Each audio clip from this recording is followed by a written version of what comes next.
The 2020 H1 Unlimited racing season will forever be remembered as the season that wasn't. The coronavirus claimed all the events on the 2020 circuit, and race fans were left to wonder what might have happened in a season which at one point held so much promise. In an effort to fill the void, H1 Unlimited leadership formed and launched the H1 Unlimited E-League Racing Series on May the 17th. Many were skeptical. The league featured some of the best gamers in the country, applying their skills on the extensive and realistic gaming platform. Word of the racing quickly got around and viewership grew. Watch parties were organized around the country, and social media platforms lit up with talk of the new series.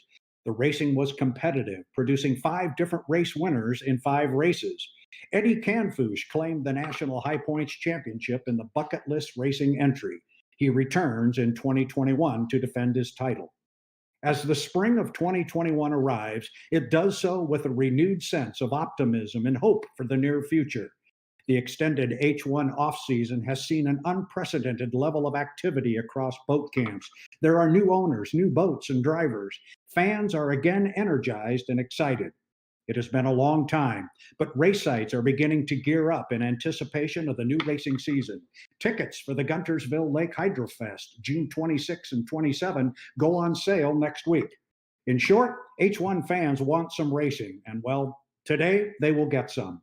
The E-League Racing Series is back.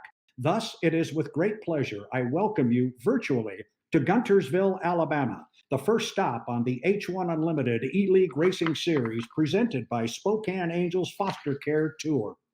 Hello again, everyone. My name is Brad Luce. I will be doing my best to call the action for you again today. My broadcast partner is no stranger to unlimited hydroplane racing, be it the E-League racing variety or the real thing. A resident of the Tri-Cities, Washington, you recognize his name as one of those responsible for filming and editing the many terrific H1 Unlimited online videos. Please join me in welcoming Tate Meyer to the broadcast booth. Mr. Meyer, sir, I suspect you are like all the rest of us and you're just ready to go do some racing. Absolutely, Brad. It's been a long off season, the longest we've had in H1 Unlimited history, and I'm ready to get some racing on the water and build up to our real 2021 season. Yeah, and I mentioned everybody's got hope and optimism. Things are getting better. Our environment is improving, and let's hope we get to go do that racing. It looks right now like we're going to be able to. So let's certainly hope and let's keep that optimism. Absolutely. Yep. In the opening, I spoke of some new owners and teams on the H1 circuit this year. I mean, it's been quite an off season, as you and I both know, and our fans do. But we're actually going to be able to see some of those new teams racing today. Absolutely. Daryl Strong's 2 entries, the U8 and the U9, will be represented in this season. The Strong Racing 1 and Strong Racing 2. And we'll see the drivers here in a second, but some pretty slick paint schemes designed by Matt Johnson Designs. Being debuted on this first race of the H1 Unlimited E-League presented by Washington Angels. Yeah, I think the fans are going to be anxious to see that. You'll be excited when they do, because obviously on the real boats, we haven't seen what the paint schemes and color schemes are going to look like. So we've kind of developed them here amongst ourselves, but they look pretty cool. And is it also safe to say, Tate, that we're going to see the E-League racing debut today of perhaps the youngest E-League driver in the sport's history?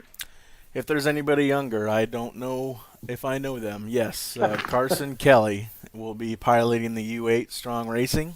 If any of you know the last name Kelly, as his father J. Michael has hop ship from the U12 Ram Trucking to the U8 Strong Racing team, and looks to be very competitive in that old Elstrom boat this coming racing season.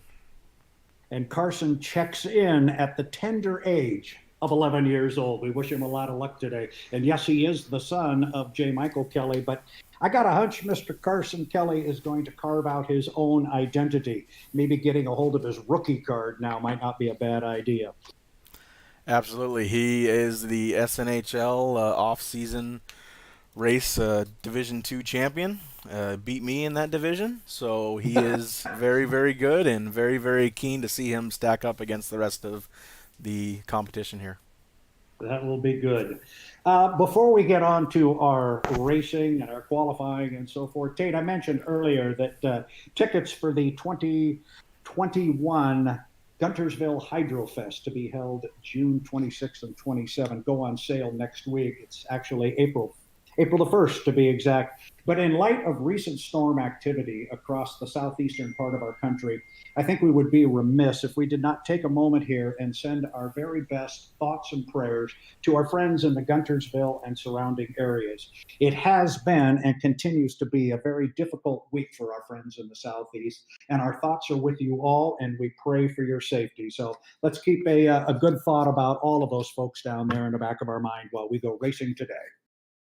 Absolutely. Nothing but the best people down there in Guntersville that we met over the past 2 years, and we can't wait to get back down there this June. Yep, and we hope everybody is safe. So we're thinking of you as we get ready to go racing. And talking about racing, Tate, there's one thing we always like to talk about when we go to a particular race or an event.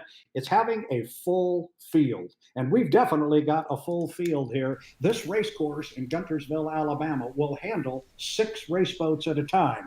So a full field to fill out a Heat 1A and 1B would be 12. We've got 12 entries, and we've got 12 boats that have qualified for this one. Yes, we do. We have all 12 boats, 6 boat heats, which is not going to be easy to score points that you need to get into the final. You might need to get your way into the final via the provisional and be a trailer boat, but it's going to be some stiff competition with a full boat field. Certainly is, and maybe this is a good time right now to take a look at those 12 boats that we've got on our entry list. If we could cue that up, Tate, let's take a look at who we've got. Our first boat is our defending national high points champion, Bucket List Racing, driven by Eddie Canfouche. We'll call him Fast Eddie throughout the day. He's 18 years of age out of Grand Island, New York, going to be joined by TJ Serwinski from Tonawanda, New York. He'll be driving the U3 Go 3 Racing. Kelsey Best will again handle the driving chores of the U6, the Miss Home Street. Kelsey calls Mesa, Arizona his home. Scott Przbilski, the game's creator, will drive the U7, the Boitano home. Spirit of Detroit, Scott, 35 years of age, resides in San Diego. Carson Kelly, we spoke about him earlier. He is the 11-year-old out of Bonnie Lake, Washington, driving the U8 Strong Racing entry. Nick Kish will handle the driving chores of the other Strong Racing boat. We'll refer to it as Strong Racing 2. It's the U9. Nick hails from the Detroit, Michigan area. Ben Dowell will take over the driving chores of the J&Ds, the U11 today. The 32-year-old resides in Nashville, Tennessee. Quentin Miller will handle the U12 Graham Trucking. He resides in Mercer Island, Washington, and it should be noted Quentin was the winner here 1 year ago. Mickey Washburn took a second place in that race a year ago, and it was a dandy. The 42-year-old out of Pasco will handle the 48 Lake Ridge Paving. Tim Johnson will drive the predominantly black U91 Goodman Real Estate entry today. He lives in Richland, Washington. He's 24 years old. Brother Matt will handle the U98, the Graham Trucking American Dream. Out of Renton, Washington, Matt is 30 years of age. Rounding out our field is Bo Rarig from Monroe, Washington. The 28-year-old will drive the other bright orange entry, the Bucket List Racing 2, the 440. So there's our field, and we talked that qualifying had already been put in the books, and boy, it is a fast field when you start putting some of these numbers on the pages here to see how fast these guys were going. You look at Fast Eddie at the top of the qualifying ladder there at 163.548 miles an hour. He earns 100 points for that top qualifying speed. But look right below him, TJ Serwinski in the piston-powered Go 3 Racing checked in at 159.8. Your average qualifying speed, top to bottom, Tate Meyer, was 161.715. That's a fast field. That's a fast field on the fastest water in the South. This this field is very talented, and I can't wait to see some of the speed be translated to heat racing later on today. It's going to be good, and we are all anxious and getting ready to go. I'd like to take a moment before we go to the racing to talk a little bit about our sponsors. Our sponsors are critical. Many of them are names you will recognize having been with us from last year, and we are so very happy to have them back. We'd like to start with our title sponsor today, Spokane Angels Foster Care. The 3 locations of Spokane, Seattle, and Olympia. Spokane Angels, where they wrap community around children, youth, and families experiencing foster care. Jesse's Stitches is on board with us again for 2021. They do custom embroidery and much more in Snohomish, Washington since 1990. We also have the APBA on board, and it's only fitting that they are on board with us, Tate. H1 Unlimited is a proud club of the American Powerboat Association, the national authority for boat racing in the United States. The APBA is a member-driven organization established in 1903 and headquartered in East Point, Michigan. For more information on the American Powerboat Association or to become a member, head on over to www.apba.org. That's www.apba.org. And lastly, but certainly not least, a name familiar to hydroplane racing fans across the country, Atomic Screen Printing, once again joins our broadcast. Atomic Screen Printing is a leading Northwest producer of high-quality screen-printed and embroidered products since 1998. Tate, we can't run without our sponsors. They are absolutely critical to our success, and we certainly thank them all for being on board with us today. Absolutely. Thank all you sponsors for making this E-League possible and bringing our fans some exciting racing I'm anticipating coming up here on the fastest water in the South, Lake Guntersville. The South's fastest water. I love that tagline, and they had it on there the first time we were down there a couple of years ago, and they've stuck with it, and I really like it. And as we found out very quickly, not only in the E-League virtually, but down there in person, it's some darn fast water. It's good stuff. Absolutely. Tate, I think we're ready to go. We are ready to go. Of our boats. We need a rundown here of our boats in Heat 1A and Heat 1B. Our Heat 1A boats will feature the U9 Strong Racing boat number 2. That'll be Nick Kish. He'll be driving the U9. The U11 will be in the Heat J&Ds, driven by Ben McDowell. He will be joined on the water by the U48, the Lake Ridge Paving, driven by Mickey Washburn out of Pasco, Washington. The 91 Goodman Real Estate will be in our Heat 1A. Tim Johnson at the controls. He's from Richland, Washington. Brother Matt will be out there in the 98 Graham Trucking American Dream, and he is from Renton, Washington. Bo Rarig out of Monroe will round out our 6-boat field in the 440 Bucket List Racing 2. Our field, Strong Racing 2, J&Ds, Lake Ridge Paving, Goodman Real Estate, Graham Trucking American Dream, and Bucket List Racing. It's Kish, Dowell, Washburn, Johnson, and Bo Rarig. Tate, let's go boat racing. Let's go racing. I'm getting a countdown in my ear from our chief referee, Jared Meyer. About 15 seconds away from the 5-minute gun. Drivers are getting into their virtual cockpits and not getting strapped in. I don't believe you have to strap into your computer chair, but some people might go to those lengths. You never know with these guys. All right, we got a countdown of 5, 4, 3, 2, 1, mark.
Absolutely. Our exit of turn number 1 is going to be the score up buoy. It's big and yellow and at the end of turn number 1, so we will be focused on that at 1 minute.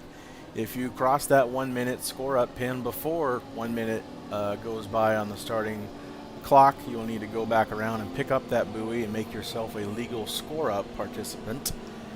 But yeah, they're jockeying for position now. We got about 3 minutes left, and then they'll go up after they check in up the backstretch and commit to their lanes at the commitment pin at the other end of the backstretch in turn 2. Yeah, it's very well said. You got to stay behind that exit buoy of turn number 1 before 1 minute, but you can still change lanes after that when you go up the backstretch. The commitment buoy, as Tate said, is the entrance pin at the top end of the race course. Once you go past that entrance buoy to turn 2 before the start, you must hold that line all the way down to the start-finish line. At that point, standard overlap rules apply. And because we don't have an 80-mile-an-hour rule, we invoke the park and start. And if you're not quite sure what that looks like, that's it on your screen right there. You see Mickey Washburn. He's sitting in lane number 1 in that 48, the all-white Lake Ridge paving. We'll see if he can hold it. If he looks out the window there on the right-hand side, he and Ben can have a conversation there. Ben Dowell driving the 11 J&Ds. They're just sitting there. Then behind him is Bo Rarick. Now we've got 3 other boats on the race course. Here comes one of them behind him, and that's going to be Matt Johnson in the 98. He's got full boat speed. I believe it's the U9 with Nick Kish here. It is indeed Nick Kish. My error there is he's not gonna play the game just yet. He decides he's going to carry speed through that lower corner. Indeed he will. You can either make a flyer run on the outside and try to leapfrog everybody, or you can park and start like these guys are doing up here with about 26 seconds left. They'll start to get on it, those that are parked at about 20. Here their rooster tails are going to start to pick up. Yeah, keep an eye on Matt there. That's the red, white, and blue boat. He's sitting in lane 3 right now. I thought he was going to bring boat speed, but here comes boat speed on the far outside, and I believe that is Nick Kish. He's going to try and get to that buoy, the exit pin, with some boat speed, and then maybe leapfrog over to an inside lane. It appeared to be legal from here, Tate. We will wait and hear it from the officials. It is a clean score-up. It's a clean score-up, and it doesn't appear as though anybody is going to be able to move over and change lanes. Whoa! And just as I say that, Bo dove hard to the inside lane. He appeared to have legal overlap on Ben Dowell in the 11. Now, one thing about running hard up the backstretch like that, you find yourself at the top end of the race course awfully early, still almost 25 seconds until the start, Tate. Absolutely, and you saw Mickey Washburn in the U48 Lake Ridge paving got boxed and had to move to the far outside. We can see him scoring up now in lane 5 with Nick Kish on the far outside. Got to make sure Bo Rarick has some room in there in lane 1, and he does. It's a long run off the top end of that race course. We're still coming up on 5, 4, 3, 2, 1, mark. The boats are roaring into the lower corner here. We'll check with the officials. It looked to be a clean start, but I'll tell you what, Tim Johnson into Goodman Real Estate was awfully close to the line. And look at 5 going through the lower corner, and a nice corner down there. Rarick doing a terrific job holding lane number 1, and it was Tim Johnson holding him tight, but he was able to maintain that inside lane. As a result, he got out clean. Bo Rarick, and he's opened up about a 5-boat length lead, Tate, up the backstretch. Absolutely. Tim Johnson about a rooster tail behind, and we got Matt Johnson over there in lane 4. Matt Johnson's going to have to leave a little bit of room for his brother there in the inside lane. Ben Dowell gets squeezed all the way out to lane 5. He had legal overlap right there, it looked like, and they come down to finish lap number 1. Yeah, Tim was able to handle his line through that upper corner. It's basically driving in a tunnel as we come down and put 1 in the books. And out front, it is Bo Rarick in the 440 Bucket List Racing 2. The young man out of Monroe, Washington, worked hard to get the inside lane, got it, held lane 1 through the first corner, and right now he is showing his rooster tail to the rest of the field, Tate. And Brad, we were getting word that Tim Johnson jumped the gun, so he is not in 3rd place, and he's just getting passed for that 3rd place by the U48 Mickey Washburn as Bo Rarick maintains his lead up the backstretch over Matt Johnson. So Tim Johnson is actually in 6th place as he runs up the backstretch. And we mentioned at the start that that one was awfully close. Our angle was not perfect on it, but it looked like he may have got across the line. The officials have ruled Tim Johnson, and the Goodman Real Estate did indeed. So he is trailing the field now. Now, top end of the race course, one more time. Bo Rerig looking strong in that bright orange 440 bucket list racing, but he's got a right side rear view mirror with Matt Johnson and the Graham Trucking American Dream, the 98. He's not going to go away, but I'm not sure Matt's going to be able to run down our leader. Bo looks really strong here. Bo looks as strong as he has all winter in the SNHL, and he's looking to capture his first heat victory here in Heat 1A. Matt, don't count him out. In this game, what tends to develop is a wake starts to stay in lane 1 and kind of disrupts the lane 1 runner. So Bo might have some rough water to tend with as Matt tries to run him down. So we'll watch him closely through the top end of the race course here. I would assume Matt Johnson at this point might want to let him go. It is 300 points that he's got, although he's closed it up a little bit here. This may be a strong run to the finish line. Taking it all back, Matt's going to come off the top end of the race course really strong. He's trying to stay tight on the hip of the rooster tail of Bo Rerig, but I don't think he's going to have enough. Coming down to pick up the checkered flag will be Bo Rerig in bucket list racing to the 440. He'll pick up 400 points and a great run for Matt Johnson, 300 points, and the 98 Graham Trucking American Dream. I thought maybe he'd sit back and just let Bo go in that last corner, but no, sir. He was ready to run. Third place is going to go to the Lake Ridge Paving. Mickey Washburn will pick up a solid third place. Fourth place will go to Ben Dowell, driving the 11 J&Ds. And I believe Nick Kish will be in fifth, and then Tim Johnson will round out the runners. Round out our field. Wow, so some very good racing. And Tate, we shouldn't be surprised. We saw the qualifying ladder. The boats were very, very tightly bunched. We mentioned at the beginning of the program that we had 5 races last year. We had 5 different winners, which means it was extremely competitive. Doesn't appear anything has changed since last season. It has not changed at all. These guys are still fast. They had practice all of the offseason, and they're showing it now. So very good racing there in our Heat 1A of the Guntersville Hydrofest. It's the race for the Southern Cup. And our first heat winner of 2021, Bo Rerig, and a fine job. Bo Rerig, he did really a nice job. Bo Rerig has joined us in the announcer's booth. Bo, are you there? Can you hear me? Yeah, Brad, Tate, I got you. Hey, well, wow, I was just about to say it's 2021. It's the first race of the season. It's the first heat of the season. And lo and behold, there you sit. First place finish, 400 points. Congratulations. Thank you, sir. Yeah, that was a really fun heat. I got to thank my spotter, Eddie Camfouche, my teammate. He was telling me where Matt was the entire time on that last lap. He would say, Matt's pulling you, just stay outside that wake, you're fine. And the entire time was just like, don't blow over. Do not choke right now. Yeah, I actually commented as you went into that upper corner on the last lap. I thought, all right, I think Matt's just going to let him go, pick up the 300 points. But he decided he was going to fill your mirror. There were wakes all over the place. Driving in the E-League is not easy. Even if you're in the lead and you have clean water, you still have to deal with the wakes of the boats, on the other side of the course. They don't disappear, they move. And also, Bo, I was telling Brad about the wake that tends to stay in lane 1. Did you have to contend with that at all? Yes, I did. It was all the boats were swinging out to about lane 2 or 3 coming out of the corners, so the wakes would move out into the middle of the course, and then there would be that same wake would be right at the entrance pin every single time.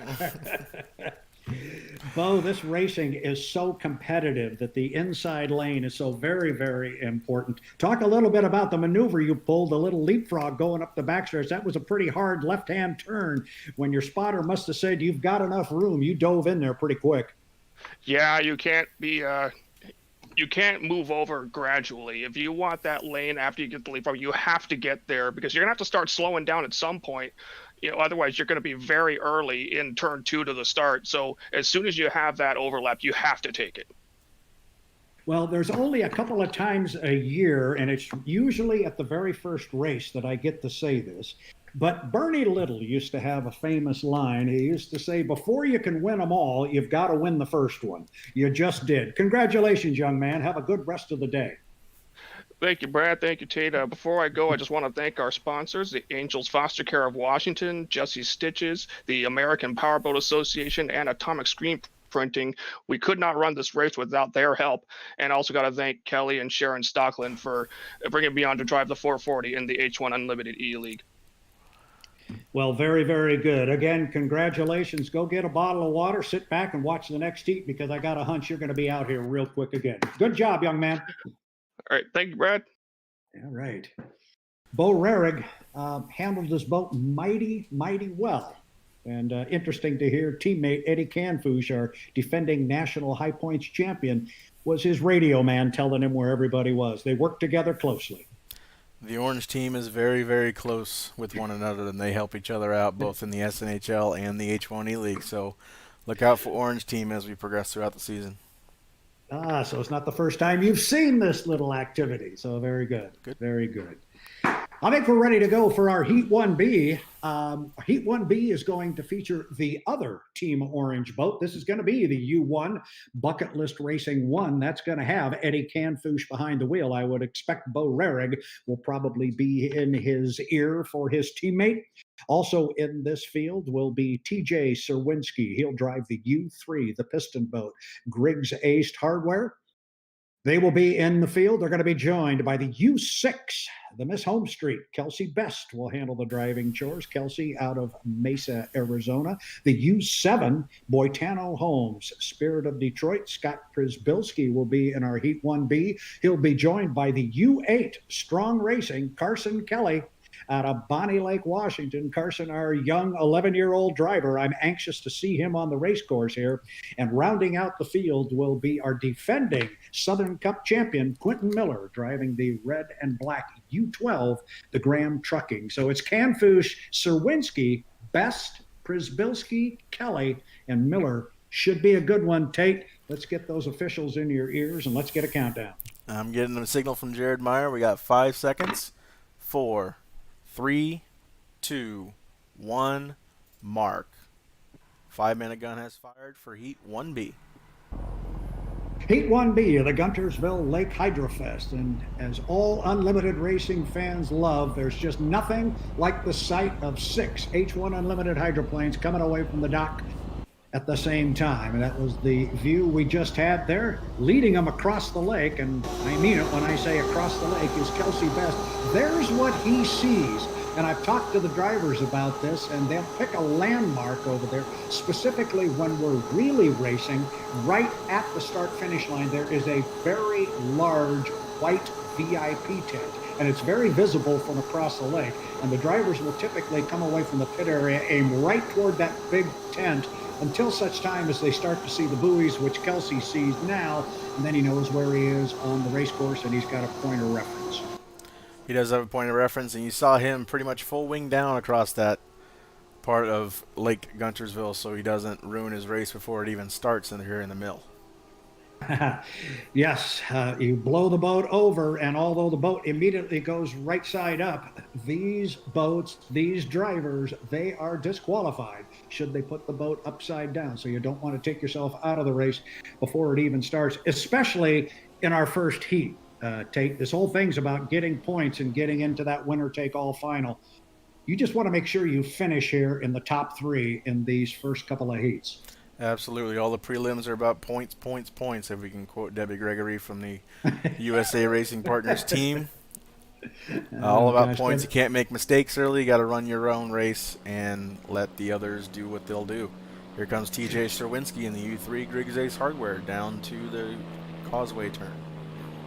A fan favorite. Everybody loves piston power, that bright red boat, the Turbinator, as they like to call it. And TJ Serwinski will try and turbinate the rest of those guys out there right now in this, our Heat 1B. It's the Lake Guntersville Hydrofest.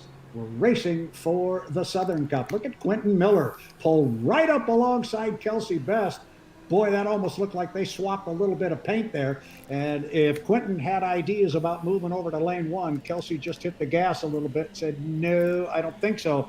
But we've still got a lot of time to kill here at 2:30 before our start. These guys are going to go around again, Tate. They will go around again. It looks like a little gamesmanship by Quentin Miller, dragging Kelsey Best up a little bit early to force him to go back around, and that paved the way for Carson Kelly, now in the Strong Racing U8, to go up to that first orange buoy in the turn. We have Eddie Canfouche behind him, just past the entrance pin here at about 2 minutes and 10 seconds. Again, the mark that most of these drivers will use at that first buoy that Carson Kelly has just passed is about 20 seconds for the boat to spool up and get up to speed to get to the 1 minute pin at full speed so you don't get leapfrogged. And you see 5 of our boats there, and then you saw TJ Serwinski go around on the outside at full boat speed in the U3, the Griggs Ace Hardware, and we've got boats departing the area. So now we've got just 4 of them down there right now, as other boats have decided to pull out. That was the Boitano home, Scott Grzbilski. Interesting here. I can only imagine what it must look like in the right side rear view mirror there for Carson Kelly. He's the boat on the left. He looks in his right side mirror, and he's got a whole bunch of blue out there of Kelsey Best And and start others. to pick their tails up here. Yes, There we they are. go. We're inside 20 seconds. Here they go. Cannot pass the exit buoy of this corner. Oh, it's going to get tight in there for Kelsey. It's going to get real tight in there. Oh, and again, we may have swapped some paint. We've still got 4 seconds. 3, 2, 1, mark. It looked to be clean from how I saw it, but we'll let the Clean officials score tell us up. for Clean sure. score It's up. a clean score. Now watch Kelsey Best in lane number 2. Can he get it up on Kelly to move over into lane number 1? He's trying. He's flying the boat up the backstretch. There's a lot of speed still on the outside, but the race is right on the inside lane now to see if Kelsey Best can move over on Carson, and he didn't get him, Tate. Carson was able to hang there with him. Carson's able to hang there with him, and he's up there pretty early. Gets up there about 30 seconds to the apex of turn 2. We'll see if he has his timing marks in order. So Kelsey Best is in 2. Quentin Miller is in 3. That looks like that's going to be Eddie Canfouche is going to be in 4. Then it's going to be Przbilski in 5. And on the outside will be Piston Power with Serwinski. Still a lot of time to kill here. We're just now at 10 seconds, but it's a long run off that exit pin down to the start-finish line. We had a gun jumper in 1A. Let's see if we can keep them legal. 3 seconds, 2, 1, mark. And we are racing here in Clean Heat start, 1B. clean start. It is a clean start. So they roar down into the lower corner. They're going in there 4 wide. Look how tight it is. And Carson looked like he made contact possibly with Kelsey Best in the home street. He cartwheeled, and he is out of it at the entrance pin to the corner. That one got close. Listening to the officials in your ear, Tate. We'll hear what they have to say maybe. They're reviewing the call right now, but it looked like to me Carson got a little bit of a skid fin spray. In the game as it is built right now, you do not want to touch your right sponson to your competitor's skid fin spray as you're in the turn, and you will go over just like Carson did. Well, we will wait and see officially if that is indeed what happened. Meanwhile, we've got some good boat racing out front. It is Kelsey Best at the top end of the race course on lap number 1 of 3. The U6 Miss Home Street out in front by about it's almost a full rooster tail now over our defending champion, Quentin Miller, driving the 12, the Graham Trucking. And somewhere out there he is. Here comes Fast Eddie on the outside in the Bucket List Racing U1. Good racing here in our Heat 1B, and that race for second place is that dandy, Tate.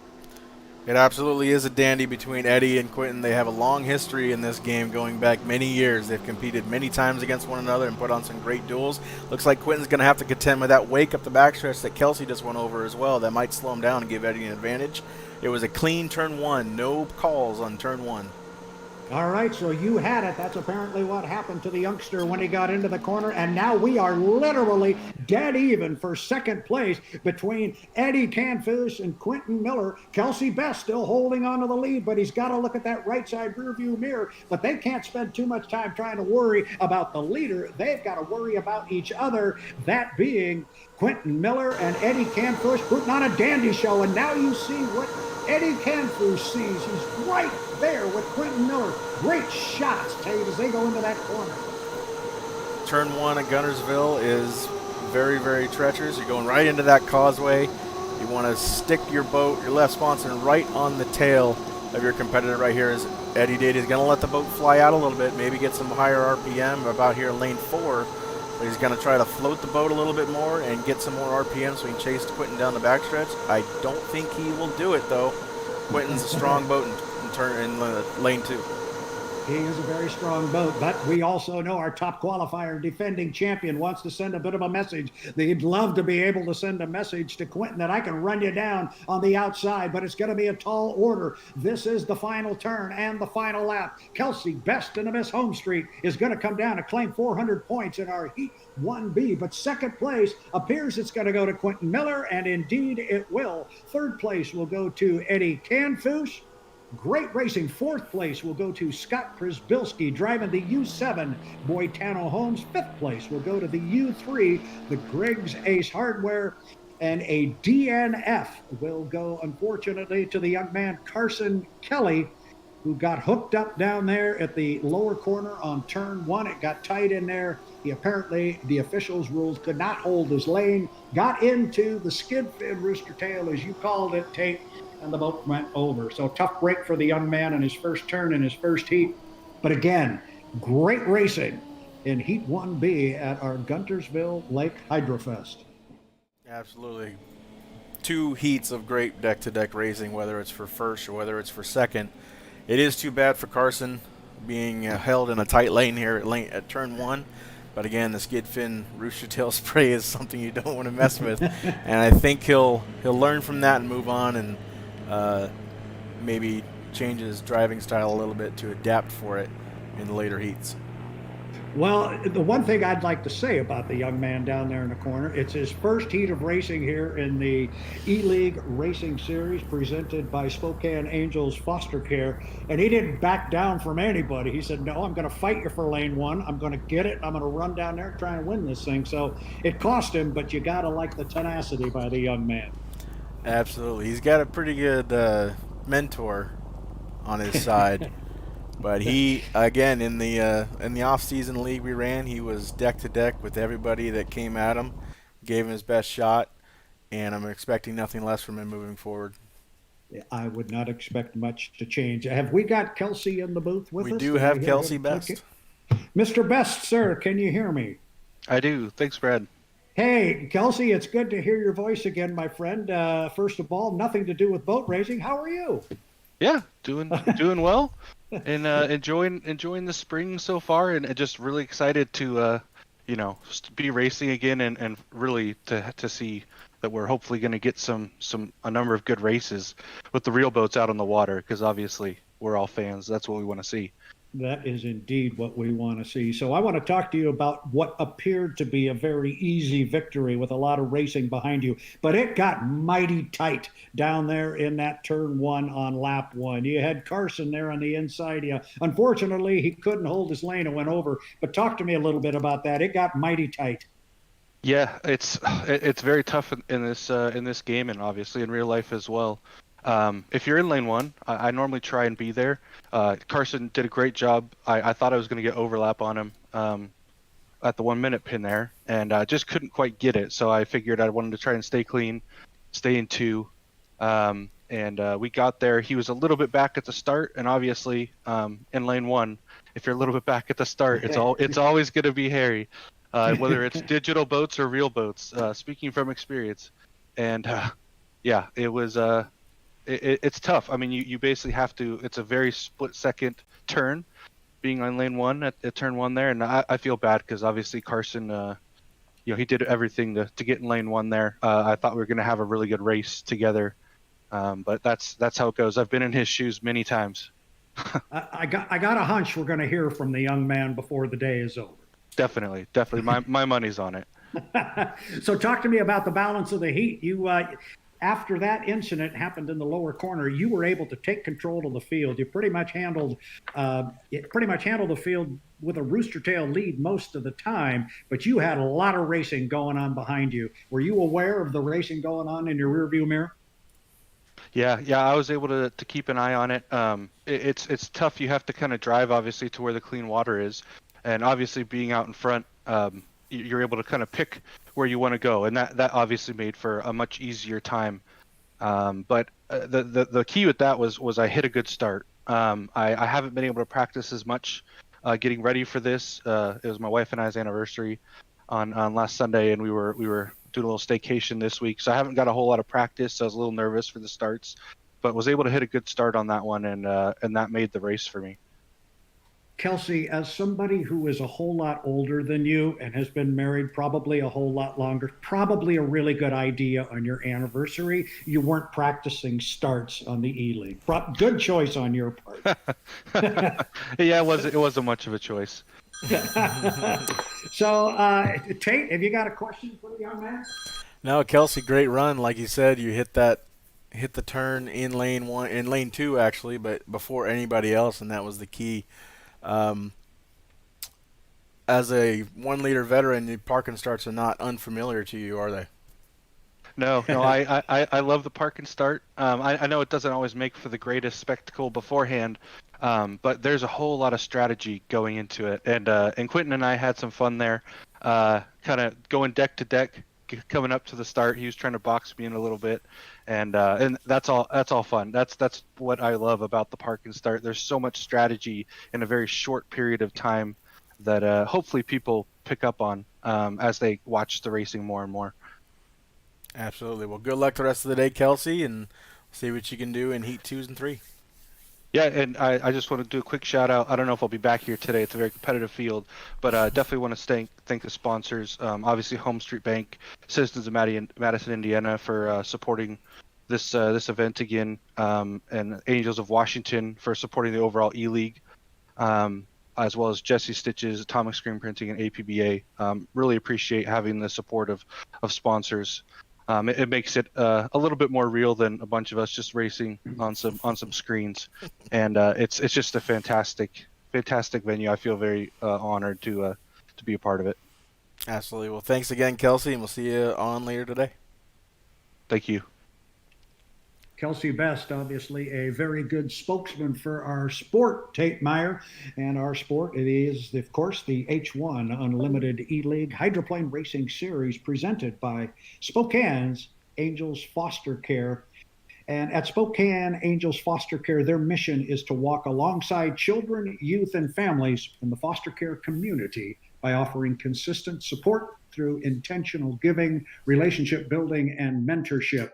Also like to thank, as Kelsey just did, the American Powerboat Association, Jesse Stitches, and Atomic Screen Printing. It makes it more fun, as Kelsey just said. It also makes it possible. So thank you to our sponsors. Remember those names. Remember who they are. And when you have an opportunity to patronize one of our sponsors, be sure and start and put them at the top of the list. Sponsors are everything. I think we're about ready to start moving toward our Heat 2A. Actually, Brad, we're going to take a bit of a break and give our drivers a little bit of a break in between heats, and we'll be right back.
All right, welcome back. We are back for Heat 2A and 2B, Brad. We had some great racing in Heat 1A and 1B. I want to remind everybody, you saw the commercial there for the 2021 Guntersville Hydrofest. Tickets go on sale for Hydrofest April 1st. I've been down there the last couple of years, Brad, as you have, and we saw the great thriller in 2018. You definitely do not want to miss out on any potential thrillers in 2021.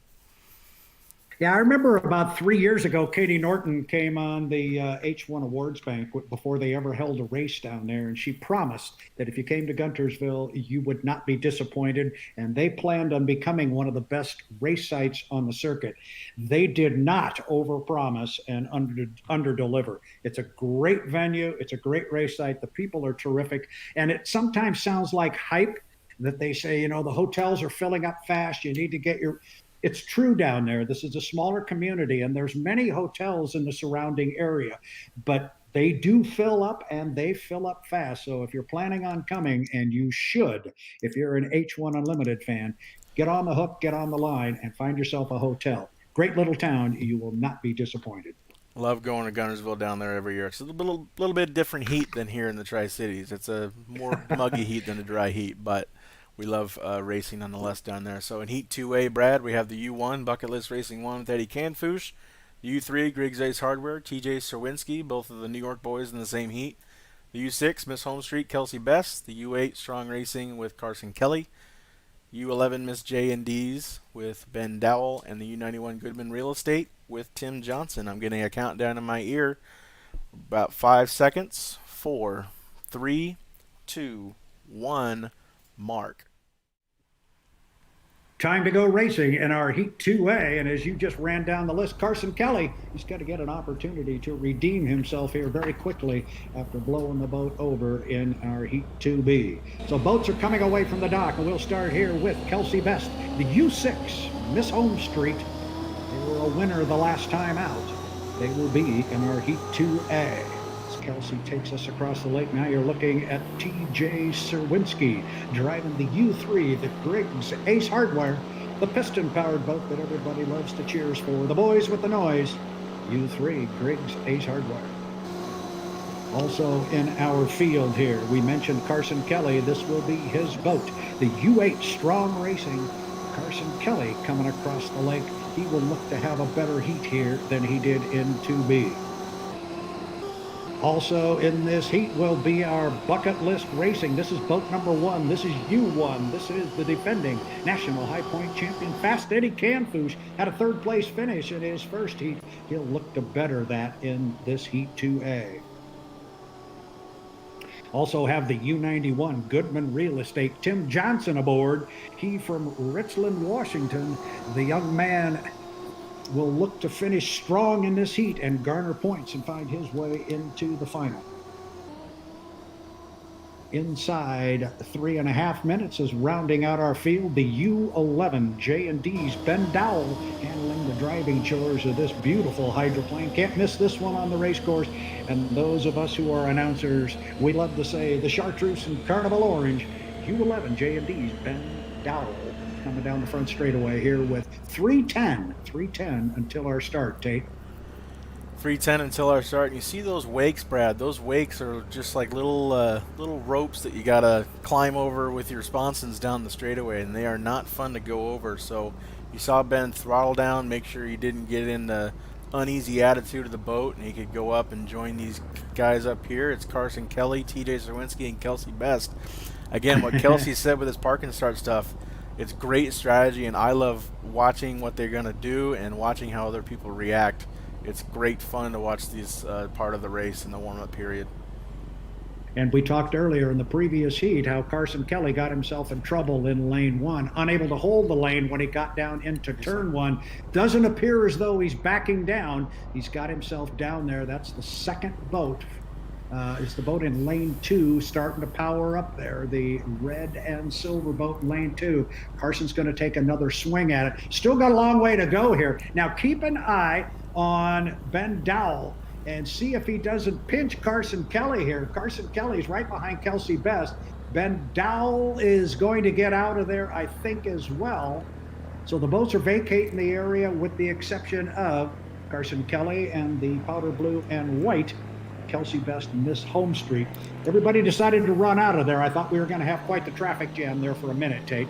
I thought we were too. You see Tim Johnson here lagging back. He's going to probably hit a flyer at about 30 seconds. He'll get it up on plane. This buoy right here where Carson Kelly is just passing, you spool up there at about 20 seconds. So once you are past that buoy, you're going to have to throttle it down to maybe 19, 18 seconds before you hop on the accelerator pedal. And we're coming up to that right now, Brad. And when you talk about a flyer, you're talking about getting a carload of boat speed and coming up hard on the outside. Watch for him to do that. Keep an eye, look out for Tim Johnson to come on the outside with a lot of boat speed and hopefully to leapfrog the rest of the field. So here the boats are now. We're coming up on 5, 4, 3, 2, 1. Mark appeared to be clean, and you see Tim Johnson coming on the outside. He's Clean at the top of the screen. Is in lane 5. Now, can he get enough lead on anybody to move over? I don't think he's got enough room to do it yet. If he comes over, I think he'd get a penalty. I think everybody is going to defend their lane, Tate. But that was a great run up the backstretch. It was a great run up the backstretch. Everybody matched their speed with their boats, make sure nobody got overlapped. And now they throttle them back down. Really hard on these virtual turbine engines to throttle up and throttle down. I can only imagine what it would be in real life. But we hit 25 seconds. You're going to have Kelsey in 1, Carson in 2, Ben in 3, Eddie's picking up speed in 4, Tim in 5, and on the far outside is TJ. Yeah, and as far as Carson Kelly being a little more conservative, a lot more conservative. He went from lane 1 to lane 2. So, and he was fighting for 1. So we're inside 10 seconds. These guys start to accelerate off the top end of the race course and come down, as we said each time. It's a long run from that exit pin to the start-finish line. 1 second, and Mark, we are racing here in Heat 2A. The officials will tell us when and if it is clean. Meanwhile, we'll call it on the water, but we're coming 6 wide down here. Look at that view coming into the lower corner. They all got down there basically together. It is Kelsey Best in lane number 1, but he's got the 11-year-old right alongside him. Carson Kelly going to run him side by side down the backstretch, Tate. This is a good one. It is a great one. Carson gets a little bit close to Kelsey. He's trying to keep Kelsey on that wake in lane number 1. It is a clean start. Clean start. You saw Tim Johnson had to back it off a little bit to maintain his legality. But, oh, there goes Kelsey. He goes around, and he is out of this heat. He had a good run with Carson up the backstretch, but he probably got into that skid fin spray again. Yeah, well, look, it got tight again. It looked like a reverse of what happened in the previous heat when the boats and the lane positions were reversed. As a result of Kelsey's mishap at the top end of the race course, it is all Carson Kelly. The young man out of Bonnie Lake now finds himself out front here on lap number 2 of our Heat 2A at the Guntersville Lake Hydrofest. And he's driving a dandy of a race, but this is far, far from over. He's got Ben Dowell in his right side rearview mirror, and just outside Ben is Eddie Canfouche in the Bucket List Racing. Eddie's not going to be happy if he sits back there and takes a second, third place finish. Look for him to keep charging. But look at Carson Kelly. He's flying, Tate. He is flying the boat. He's giving it everything he can, flapping that canard pedal, getting the boat out of the water. And he is very, very fast at this game. Like I said, Brad, he's no slouch. Yeah, and you mentioned before we came on the air that he likes to drive the boat really, really loose. Kind of reminds me of his father. Imagine that. But he's running down the front straightaway with a good lead, and the second and third place race is not quite as close as it was up the backstretch. As now Ben Dowell has opened up a little bit of water on Eddie Canfouche in third place. Meanwhile, there's our leader going into the lower end of the race course on the third and final time around the race course. Does Ben Dowell have visions of catching Carson Kelly? That's going to be a tall order. I think he better keep his eye on a rear view mirror, because I think Eddie Canfouche is going to do everything he can to run down Ben Dowell. Absolutely. If we go on board with Eddie Canfouche right now, you see the canard pedal, or canard wing, between the two sponsons up at the front. It's kind of flying it, kind of keeping it neutral, trying to get a lot of air into the boat as they head into turn 2 in the final time.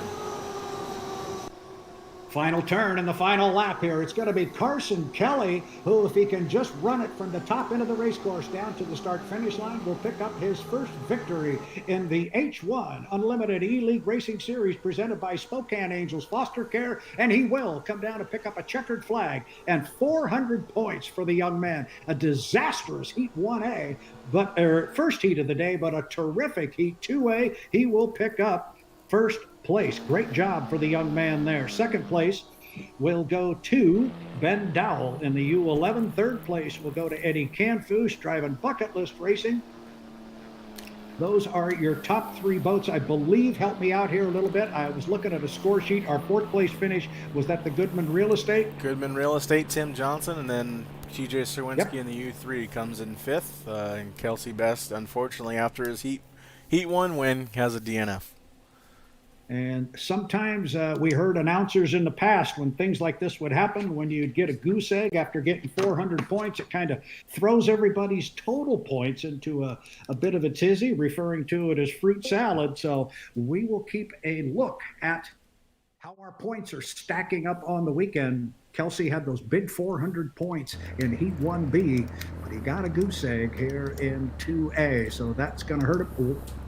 Conversely, on the other side, as there's our scoring so far, you look at Carson Kelly, didn't get any points in Heat 1B, but picks up 400 there to have 430 on the day. Again, it's all about points. Our top 6 point getters will be on the front row for the final.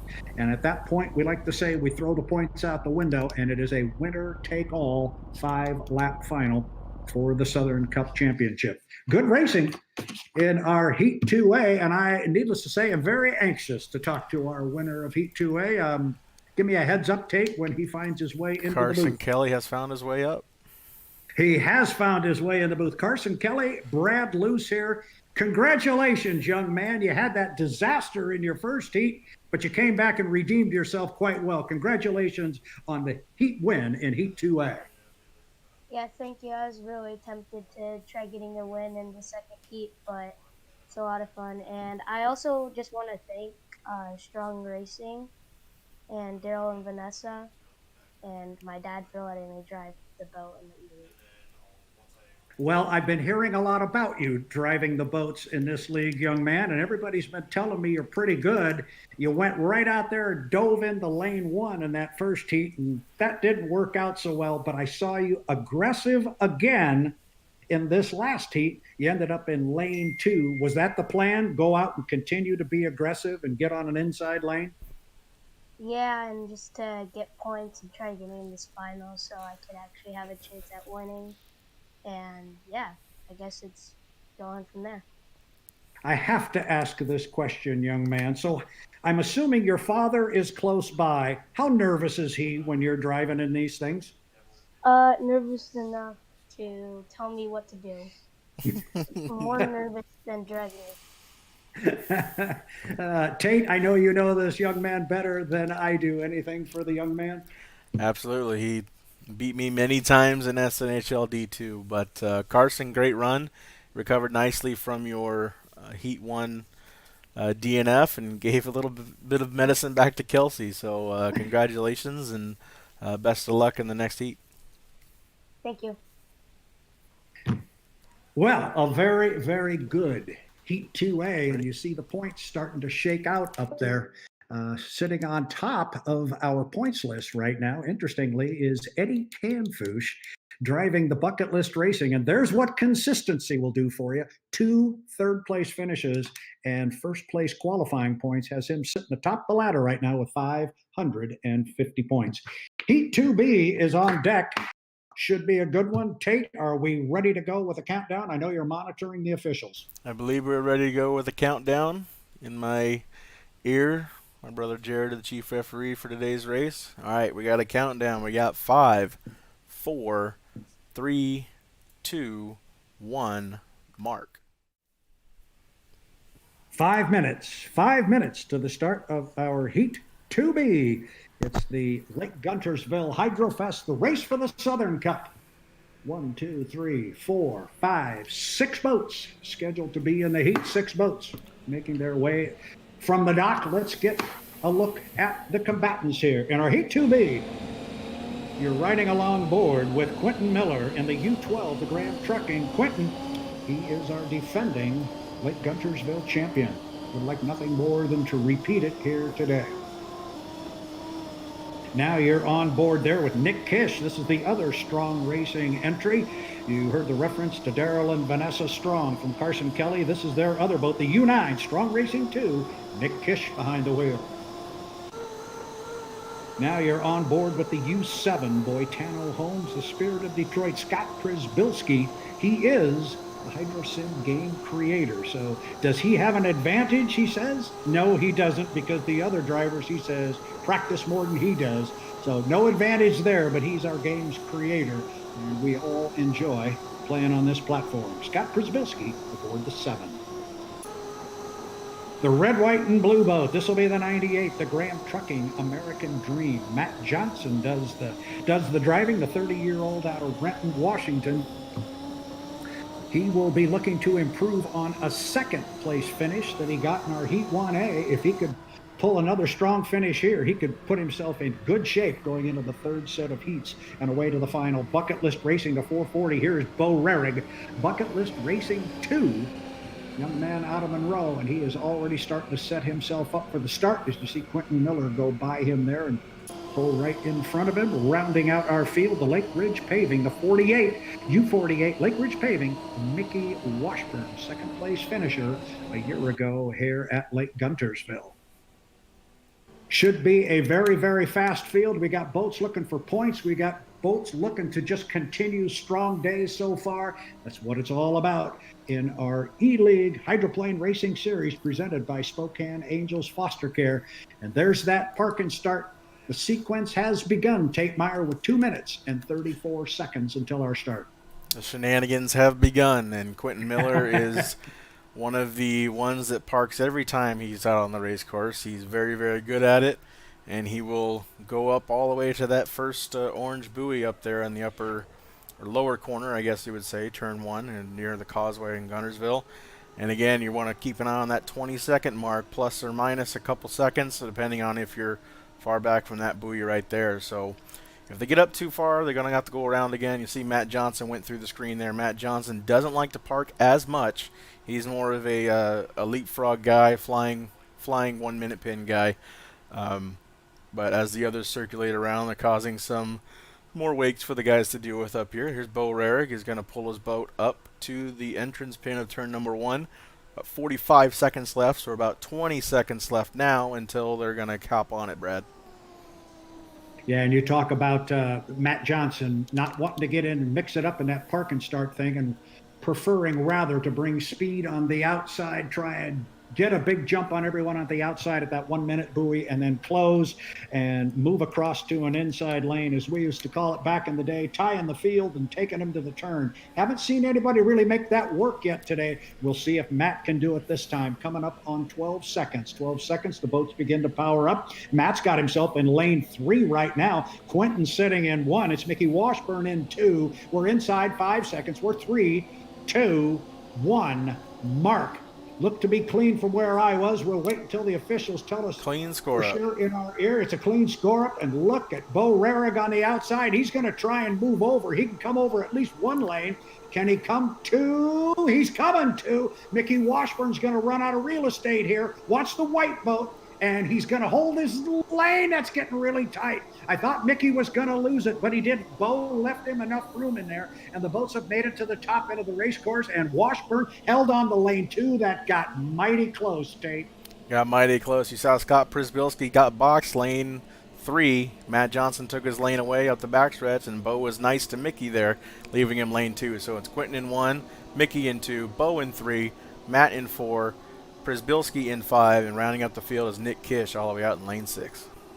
Inside 10 seconds to our start, running down to the start-finish line. It is so important to hit the line with a lot of boat speed when the clock hits 1 second mark. We are racing here in our Heat 2B of the Guntersville Lake Hydrofest as our 6-boat field roars into the lower corner, and it is Quentin Miller on the inside with a very close lead, a short lead over Bo Rarig on the outside, but in between boats, it's Mickey Washburn. So Bo Rarig on the far outside is running in second place, but he's got a lot of real estate to cover. It's Washburn on the inside, staying very tight to Quentin Miller's Rooster Tail, hanging right on his right side hip, Tate. I got bad news for Mickey Washburn and Bo Rarig. They both jumped the gun. So back here, this race is for actually 5th and 6th place. And Quentin is way out in the lead right now as Matt Johnson is in 2nd, and Scott Sprzbilski is in 3rd.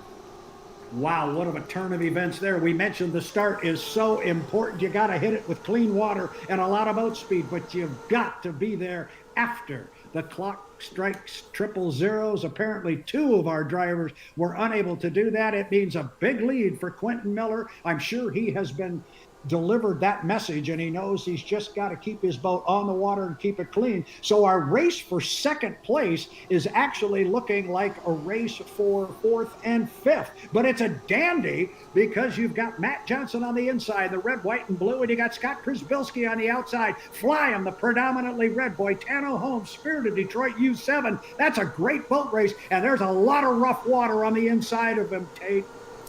Absolutely. You do not want to be behind that rooster tail right there. Matt's pushing Scott way outside, making sure he has clean water to run in at the top end of the race course as they come down to complete lap number 2.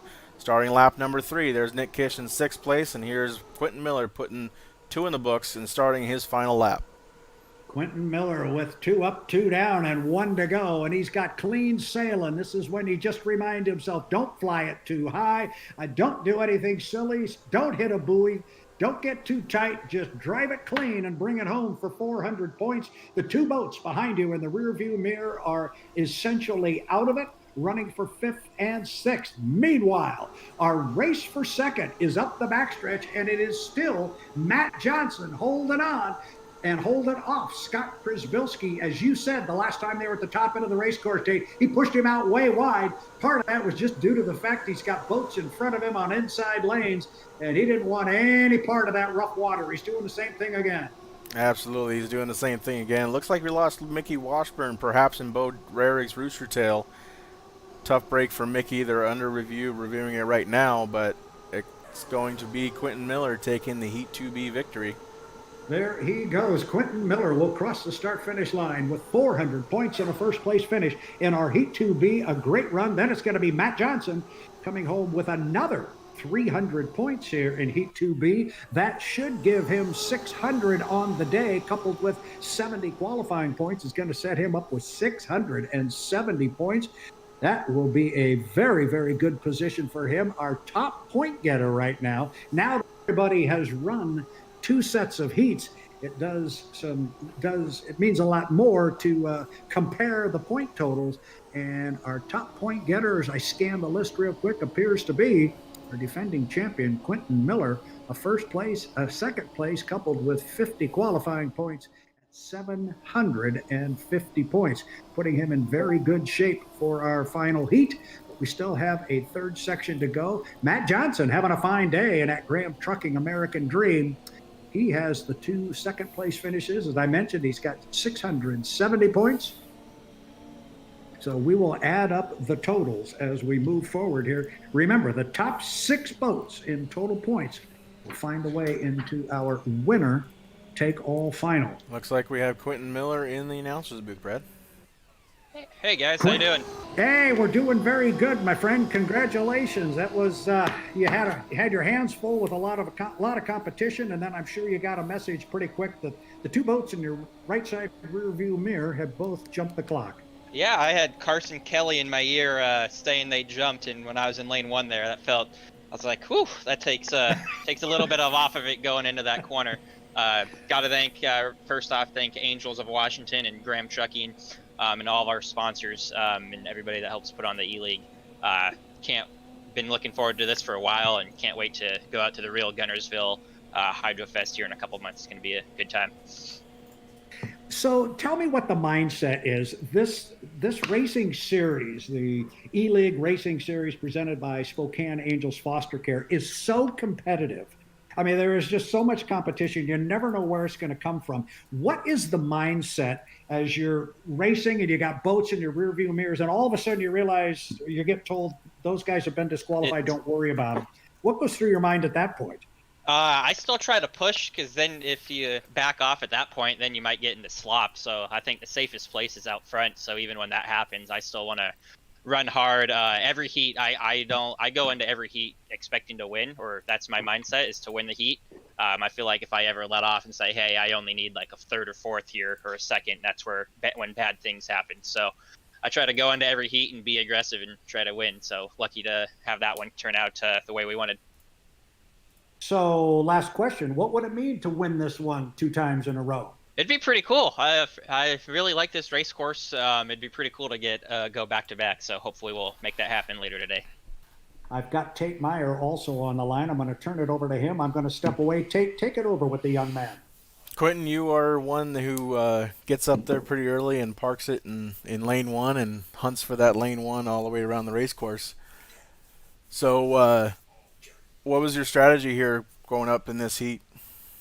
Yeah, that one I kind of got up there and was kind of just waiting to see what everybody else did, and everybody kind of played nice, I guess, that time.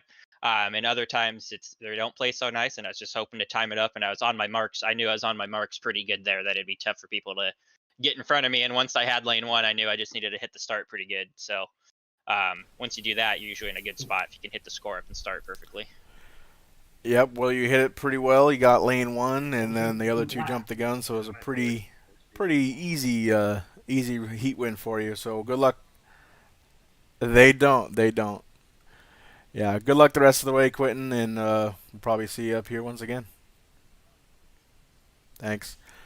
All right, as we get to our third heat of the day, we're going to take a short break.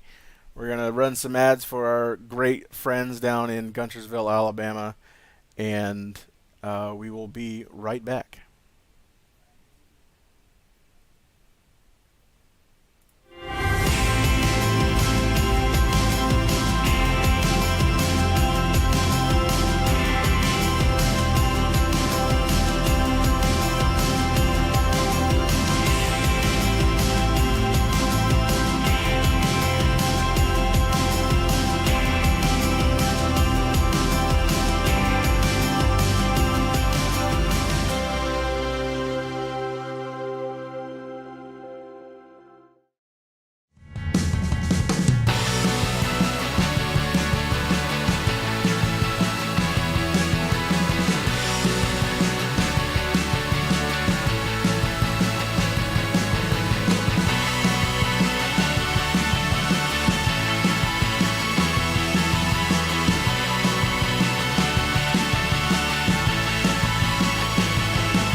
Okay, so we are back here for heats 3A and 3B of the Race for the Southern Cup. It is the H1 Unlimited E-League Hydroplane Racing Series presented by Spokane Angels Foster Care. The Spokane Angels have 3 locations in the state of Washington, in Spokane, Seattle, and Olympia. Spokane Angels Foster Care, where they wrap community around children, youth, and families experiencing foster care.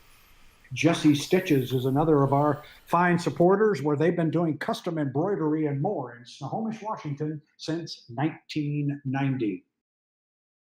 H1 Unlimited is a proud club of the American Powerboat Association, the national authority for boat racing in the United States. The APBA is a member-driven organization established in 1903 and headquartered in East Point, Michigan. For more information on the American Powerboat Association or to become a member, head over to www.apba.org. That's www.apba.org. And Atomic Screen Printing.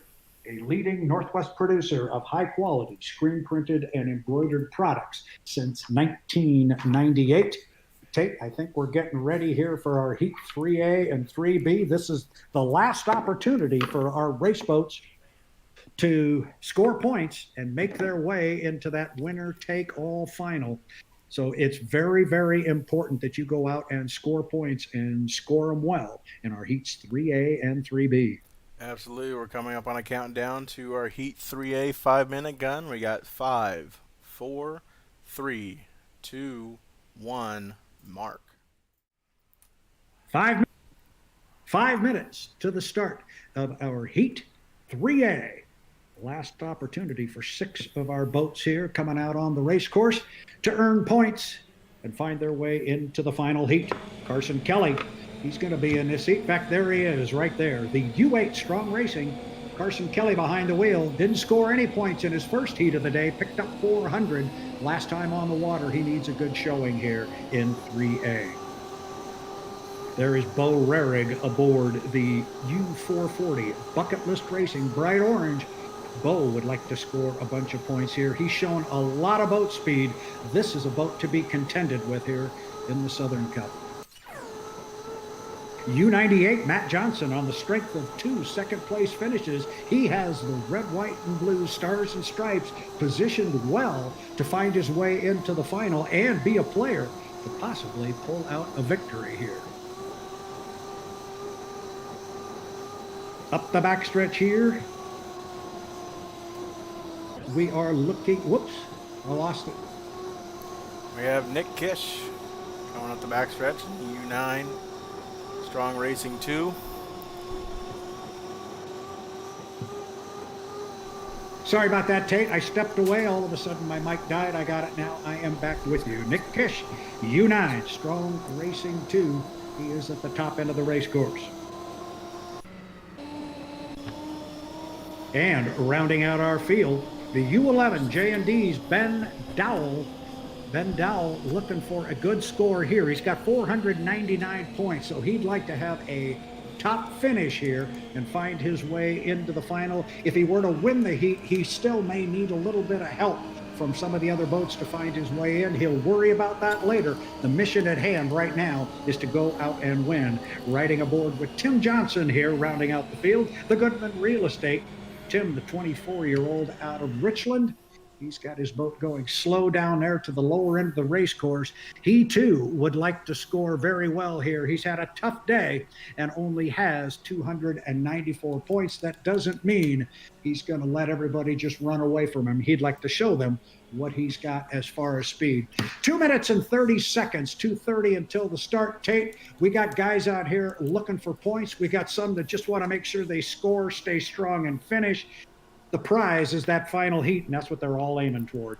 Absolutely. We got Nick Kish, Tim Johnson, Carson Kelly in this heat who are in desperate need of points, all under the 500-point barrier heading into this final heat. So we'll see what happens, see what games they try to pull here in the 1-minute mill or 5-minute mill up to the 1-minute gun and try to improve their position, improve their start. But again, lane 1 can mean a lot, but it doesn't mean anything unless you get to turn 1 first and hit that start with full speed. We saw what happened earlier in the day when Carson Kelly did a terrific job of getting lane 1. And to your point, Tate, he was a tick late at the start, thus a tick late getting down to turn 1. And it was disaster for him. He came away without any points. So this will be the first time we'll have the 2 Strong Racing team entries in the same heat. We'll work hard to tell them apart. The boats are both silver, but you'll see the black cowling there on the left side of your screen. That'll belong to Nick Kish. Carson Kelly's will look similar, but it will be bright red. He's right behind him. Here we are inside that 20-second mark, Tate, and they start to accelerate. They start to accelerate. We'll see what lane Ben Dowell picks. He might pick lane 3 outside of Nick Kish, and Carson Kelly coming up in lane number 1. We 5, 4, 3, 2, 1. Mark as they hit the entrance pin. We'll see if they're clean. Clean score up from the chief referee. Nick Kish gets left behind at the backstretch. Ben Dowell has clean lane 2 to move over and give Matt Johnson actually a clean lane 3 if Bo Rare doesn't come over, but it doesn't look like he will, Brad. Nope, there doesn't seem to be enough room for that to happen. I'm surprised there. They let Carson Kelly into lane 1. He really needs these 400 points. He can check the first box. He got himself on an inside lane. Now he's got to be online and on time at the start with a lot of boat speed and hold his way through that first turn. We'll see if we can do it. Matt Johnson right alongside him there, but he is in lane number 3. Between them will be Ben Dowell in the U11. The J&Ds coming up in lane 4 is going to be Bo Rarig. Outside him is Tim Johnson. We're inside 10 seconds. We're coming up on 5 seconds, and now we are 3, 2 seconds, 1 mark. We are racing in Heat 3A as the boats charge down to that lower corner. Can Carson Kelly have enough boat speed to get down there with him? Carson's got to get down there. Well, and we've got the Goodman Real Estate. Tim Johnson cartwheeling through the corner. He is out of it. And who's going to get out of the first turn clean? I think it is Carson, and indeed it is. He's got Ben Dowell right with him running up the backstretch, but he can check the second box, Tate Meyer. Carson Kelly got through turn 1 clean. He got through turn 1 clean. That's exactly what he needed to do in lane 1. Now Ben Dell is going to suck it up to Carson here. Carson's going to have to contend with that roller here that stays in lane 1. There tends to stay in lane 1 and maybe give a tougher ride to him and slow him down a bit and give Ben an opportunity as Matt slides out and pushes Rarig all the way out to lane 5 coming off of turn 2, Brad. Yeah, there's a couple good boat races going on here. One's out front for first and second, but that race for third and fourth is a beauty too. And you'd think Carson Kelly might be happy if we were to end up with 300 points, but no, he needs all 400 of these. And believe me, Ben Dowell knows that. He's going to try and keep them from him, but it's going to be a tall order. It is Carson Kelly at the lower end of the race course on the second of 3 times around, still holding the lead as they start down the backstretch. That third place battle is a good one. There you're looking up above, looking down on Ben Dowell, trying to run down Carson Kelly. You hear Tate talking all day about that roller sitting in lane number 1. You can see it there in the water, and now we'll watch how Carson has to handle it. Look at the speed on the outside for Ben Dowell. He is not going to let him go. This is as good as it gets here. A couple of boats tied together with points on the line, but it is still young Carson Kelly. And so far, he's holding him off. He's got about half a rooster tail. That was the advantage of the inside lane. The trouble is on that inside lane, the water can get rough. But if you can manage it and get through it clean, it is such an advantage in having that shorter way around. They are on the third and final lap tape. Ben Dowell's not backing down. He's not backing down. He'll fly the boat up the backstretch, try to get alongside Carson, but Carson is tough to run down from lane 2. We'll see if he gets any advantage or any help. You'll see this wake right here kind of go into lane 1. He escapes, actually, the wake going into his lane, and Ben still a half rooster tail behind as a head up to the final turn for the final time. Yeah, and Ben Dowell is in really good shape points-wise with 799 points. So you might wonder why he's pushing it this hard. He's thinking possibly if I could get around Carson Kelly, I might have an opportunity to keep him out of the final. But it's not going to happen. The youngster, the 11-year-old, is going to handle the field here in Heat 3A, and Carson Kelly is going to pick up first place points, 400 much-needed points for the young man. And Ben Dowell will come home in second place. Third place will go to Matt Johnson. Third will go to Matt Johnson. I missed our fourth place finisher in there. Fourth place will go to Bo Rarig in the 440 There's Bucket Bo. List Racing 2, and then rounding out the field we have Nick Kish and Strong Racing U9. Here we go. 1, 2, 3, 4, 5. We lost Tim Johnson early in the race when he cartwheeled down at the lower end of the race course. So a day that started very difficult for young Carson Kelly with a DNF and no points has suddenly gotten much better as he picks up 2 first-place finishes. And I know, Tate Meyer, you're not surprised by that at all.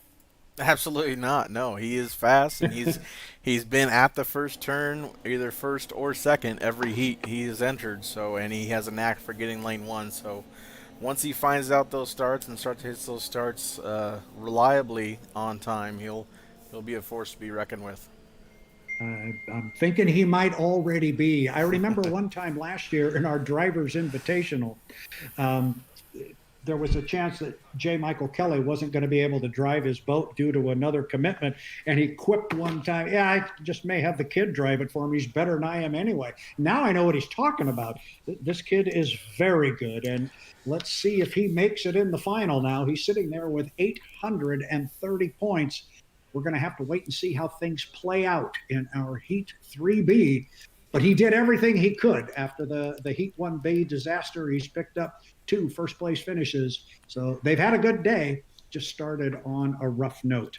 It did start on a rough note, but he's rebounded nicely all the way into the final. Carson Kelly and Matt Johnson are both locked into the final. Nick Kish and Tim Johnson have been locked into the consolation heat. So we still have 1, 2, 3, 4, 5, 6, 7 drivers battling for the final 4 spots in the front row of the final here in this Heat 3B. And we will get started with Heat 3B as soon as I get a countdown from the chief referee here.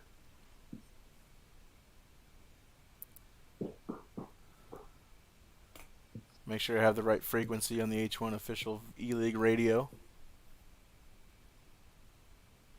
So Heat 3B will be Eddie Canfouche, TJ Serwinski, Kelsey Best, Scott Przybylski, Quentin Miller, and Mickey Washburn.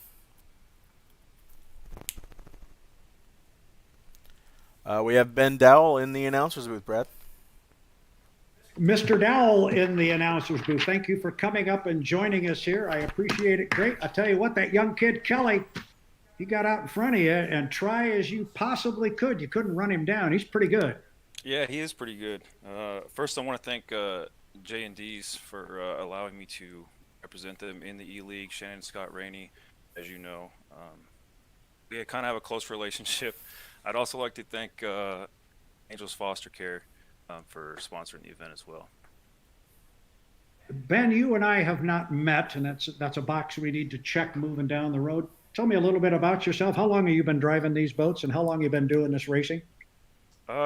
So I've been driving on the sim game for about a year now. I got introduced to it through the U11 team, and Travis Johnson kind of took me under his wing there for a while and taught me what he knew, and now him and I, run heats together all the time. So I've been around the sport since I was young, but I got introduced to the U11 team when I met my wife back in 2016. So. Are you having a good time? Oh, I'm having a great time. I'm excited to that we finally get boats on the water in Guntersville. I'm excited to get down there and watch all the real life thing on the water. It should be a good field this year. Yeah, it should be a very good field, and I know all boat racing fans, of which you are, and so am I. That's all we want to do. We just want to go see some boats run. We want to see some real racing. But I'll tell you what, in the interim, and to kind of get us psyched up a little bit for it, to get some hype going, this E-League Hydroplane Racing Series presented by Spokane Angels Foster Care is really doing a great job. You guys are putting on a great show. It's obvious you can handle your race boat well. Good luck moving on the rest of the day. Thank you, sir. I appreciate it. Ben Dowell, driver of the U11 J&Ds. He got a second-place finish in that one. He'd love to have 400 points, but he couldn't run down the youngster on the inside. But he's going to be dealt with down the road. That boat is awfully fast, and he handles it awfully well, Tate. Absolutely, and he'll, depending on how other boats finish in here in this final heat, he might be locked in sooner than he thinks to the final. But we are now coming up. We got all of our drivers buckled into their computer chairs, as it were. Coming up on a countdown now. 5, 4, 3, 2, 1, mark. 5 minutes until Heat 3B, Brad. Heat 3B, this is the last preliminary heat, the last opportunity for boats to earn points, finding their way into our final heat. And as he has been doing all day long, the first boat out of the pit area and the first one to lead him across the lake toward the race course, U6 Miss Home Street. Let's take a look at the boats that are in our Heat 3B. And as I mentioned, the first boat away, the U6 Miss Home Street. You're riding along with Kelsey Best, the 34-year-old out of Mesa, Arizona. Also in this heat, a fast one, our defending national high points champion, Eddie Canfouche, driving the U1 Bucket List Racing. Currently has 2 third-place finishes, 550 points. He'd like to get an inside lane this time and score a little higher. There's the piston-powered boat, the Griggs Ace Hardware. TJ Serwinski driving the U3. U3 right now has had a tough day. He only has 284 points, but he can be a spoiler for the rest of these guys. He's not going to back down. Here's the U7, the game's creator, Scott Przybylski. He can handle this race boat. It's the U7, predominantly red Boitano-owned Spirit of Detroit.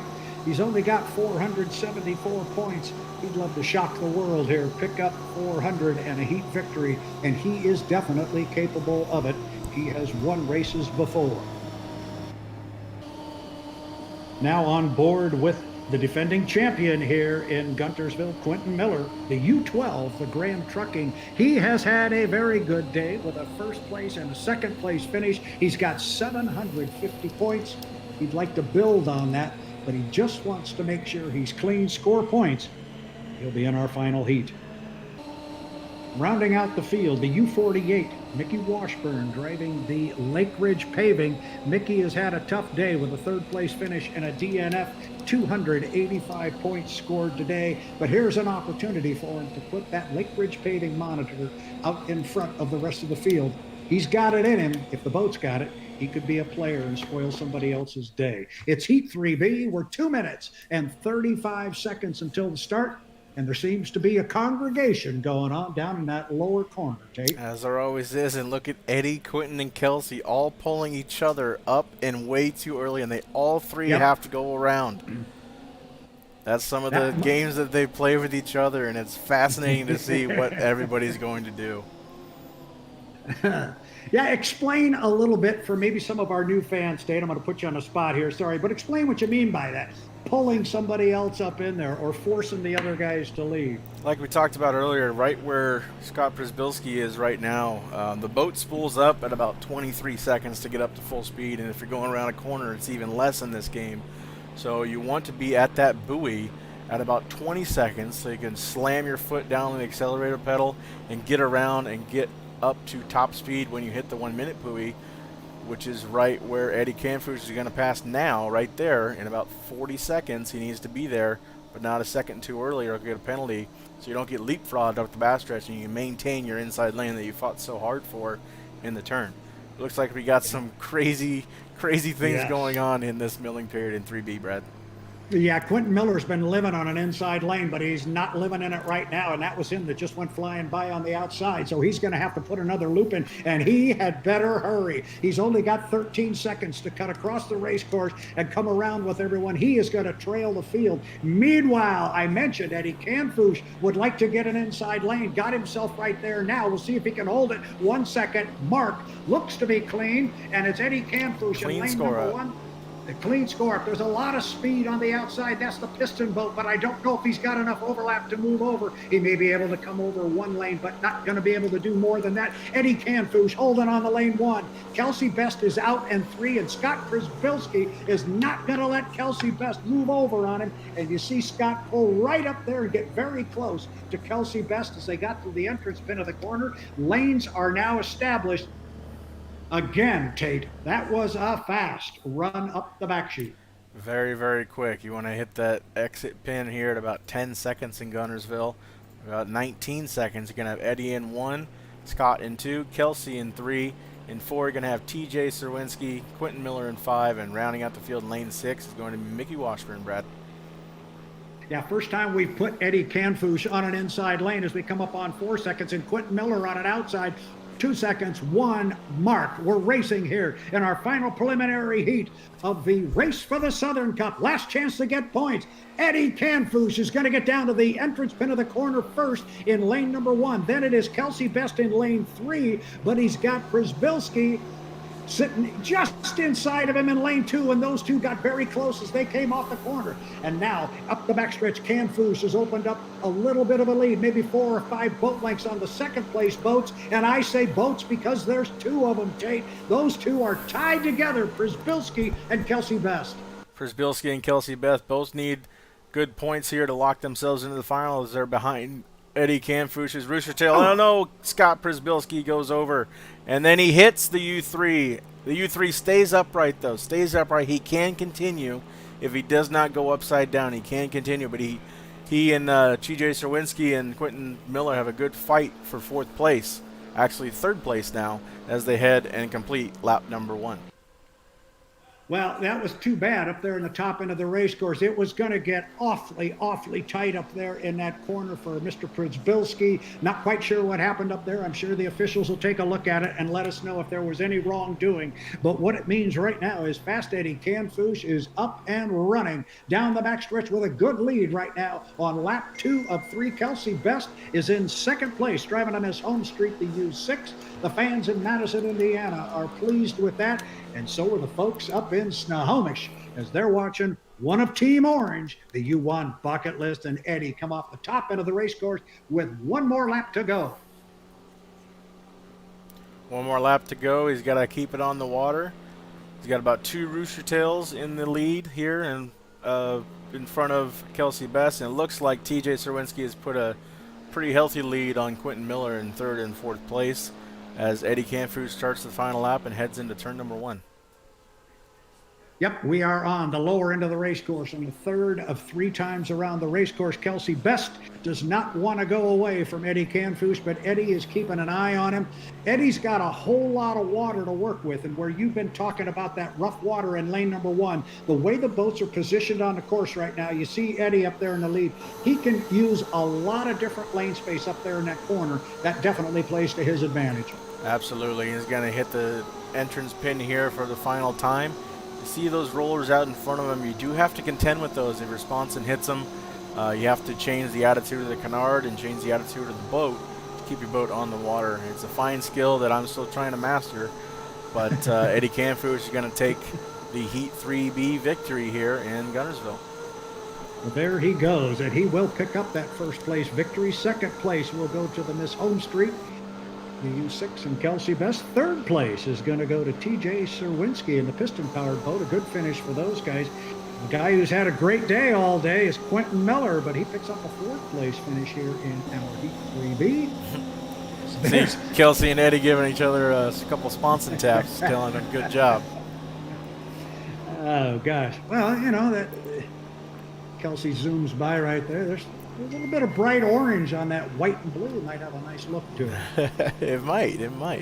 You see, put a little brighter color on that home street blue. Good racing there in our Heat 3B. And now we will start looking at some of our point totals here. And it looks like, if we've got this right, our top point getter right now is Eddie Canfouche.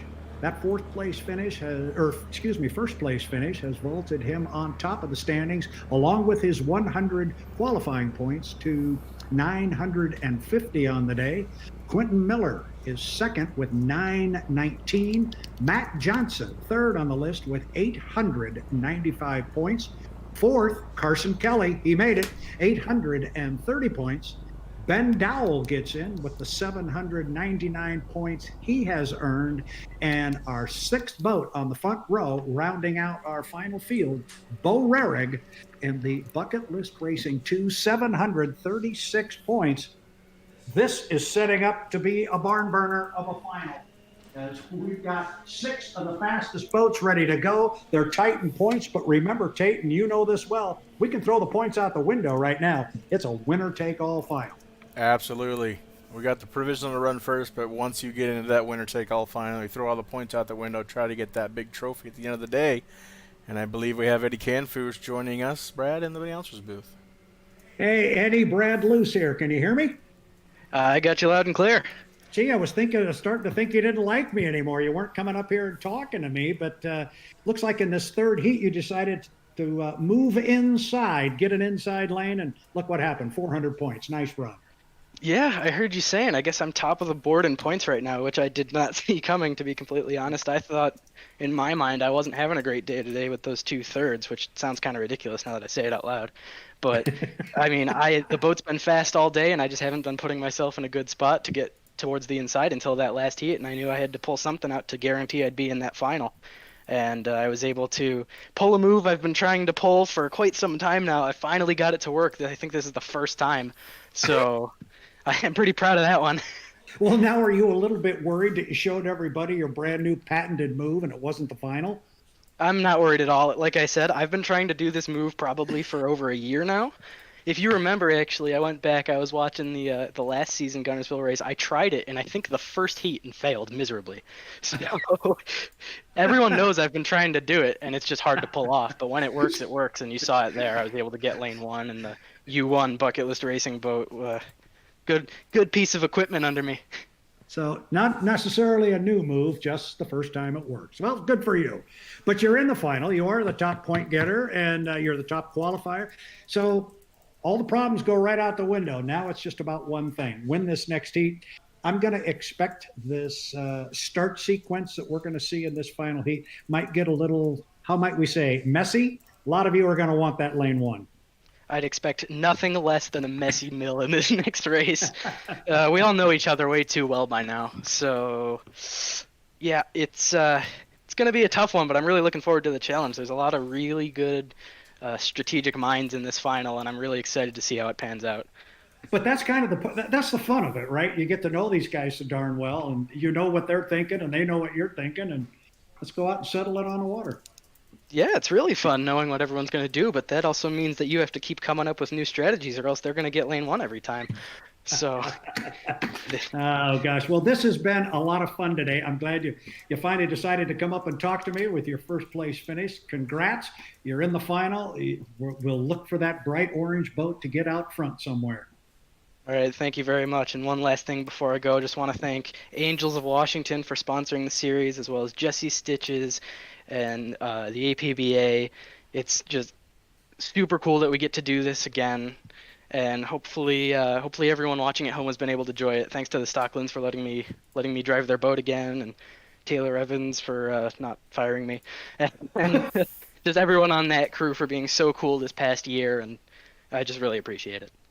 Well, thank you for saying that. We enjoy having you here. I'm just sitting here looking at that final field. There's going to be a lot of orange in that final field. Your buddy Bo's going to be out there too. So, any team racing maybe come into play here? I don't think so. I haven't talked to him about it, but I don't think it'd go over well if I tried to tell him to let me in. So I think we're just going to have to go out and do our own thing. Well, it'll be fun to watch. Congratulations. We'll look for you further down the road. Good luck, my friend. All right. Thank you very much. All right. There he is, our defending national high point champion, Eddie Canfouche, as I've been calling him Tate for a year now, Fast Eddie Canfouche, and he's pretty darn quick. And he certainly got the message. Those 2 third-place finishes came sitting in lanes 3 and lanes 4. For that Heat 3B, he found his way into lane 1, and look what happened. That boat is fast. There is no question about it. It is indeed fast, and Eddie's got a fast foot, or I guess quick canard foot, as you would put it, getting more air into the boat, but not too much air so you blow it over. And Eddie's very experienced at this game, and I did not expect he would get out of the night without a heat victory. So expect to see more from him in the upcoming heat. But for now, it looks like we got to take a quick break. We will step away for a second before our provisional heat, get our last couple of commercials in, and we'll be right back here on Virtual Lake Guntersville at the 2021 E-League presented by Spokane Angels Foster Care Community.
You're watching the H1 Unlimited E-League Hydroplane Racing Series presented by Spokane Angels Foster Care. Spokane Angels, with 3 locations in the state of Washington, in Spokane, Seattle, and Olympia. Spokane Angels, where they wrap community around children, youth, and families experiencing foster care. Jesse's Stitches, custom embroidery and more in Snohomish, Washington since 1990. And the American Powerboat Association, H1 Unlimited, is a proud club of the American Powerboat Association. And the American Powerboat Association is the national authority for boat racing in the United States. The APBA is a member-driven organization established in 1903 and headquartered in East Point, Michigan. For more information on the American Powerboat Association, head over to www.apba.org.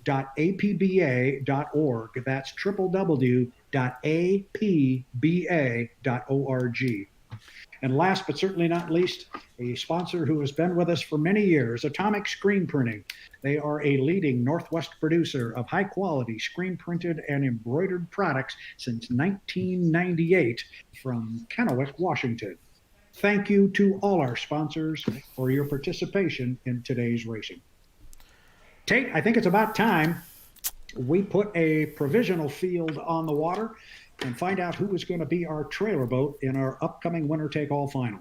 Absolutely. We got a countdown of 5 seconds. 4, 3, 2, 1, mark. So it is our provisional race. We've already named our top 6 boats that are going to be on the front row of the final. These 6 boats are going to come out and race to find out who will be the trailer boat in that final heat. The trailer boat is defined as a boat that has to start 5 seconds behind the clock. So the boat's coming out, and again, Kelsey Best will lead him across the lake. He's done it all day long. He just hasn't been out front in enough heats, but he's certainly been the first one across the water. Kelsey Best, the 34-year-old out of Mesa, Arizona, driving for the folks of Madison, Indiana. They use 6, the Miss Home Street. Joining Kelsey in our provisional heat will be the U3 Go 3 Racing, the Griggs Ace Hardware, TJ Zerwinski from Tonawanda, New York. He would like to have a good showing here for the Piston fans, and there's a lot of them up and down the shoreline always. TJ Zerwinski in the U3 Griggs Ace Hardware. Our third boat in the final is the U7 Boitano Homes, the Spirit of Detroit. It is driven by 35-year-old Scott Przybylski from San Diego, California. There's the U91, the Goodman Real Estate. The boat is handled by Tim Johnson from Richland, Washington. He is 24 years old, had a tough break in his last heat. He's looking for a better showing here in the provision. The U48 Lake Ridge Paving. Mickey Washburn was our second place finisher a year ago. Looking like a difficult feat to repeat here in 2021. Mickey drives the 48. He's 42 years old out of Pasco, Washington. But again, he too would like to have a good showing here in this provision. And now here we go. Up the backstretch. Up the backstretch here we have Strong Racing 2. This is Nick Kish, the 33-year-old out of the Detroit area back in Michigan. He's had a tough day. He, too, would like to have a strong showing here. And Tate, as we talk about this provisional heat, all too often in boat racing, it's almost hard to put a field out there and get 2 or 3 boats that can run thanks to attrition that may happen throughout the day. But in our league presented by Spokane Angels Foster Care, you got 6 boats here. And many of them have been race winners before, so the competition doesn't take a step back. It's equally as strong here in the provisional as it is all day long or in the final. Exactly. Equal boats, equal performance. It's just in the driver's hands to see what he can do and outsmart the others before the heat, before the clock hit 0 and hit the score up right, or especially at the start-finish line before the clock hits 0. You don't want to be over. Get to that start, get to the turn 1, first. As we saw, that was a point of contention today.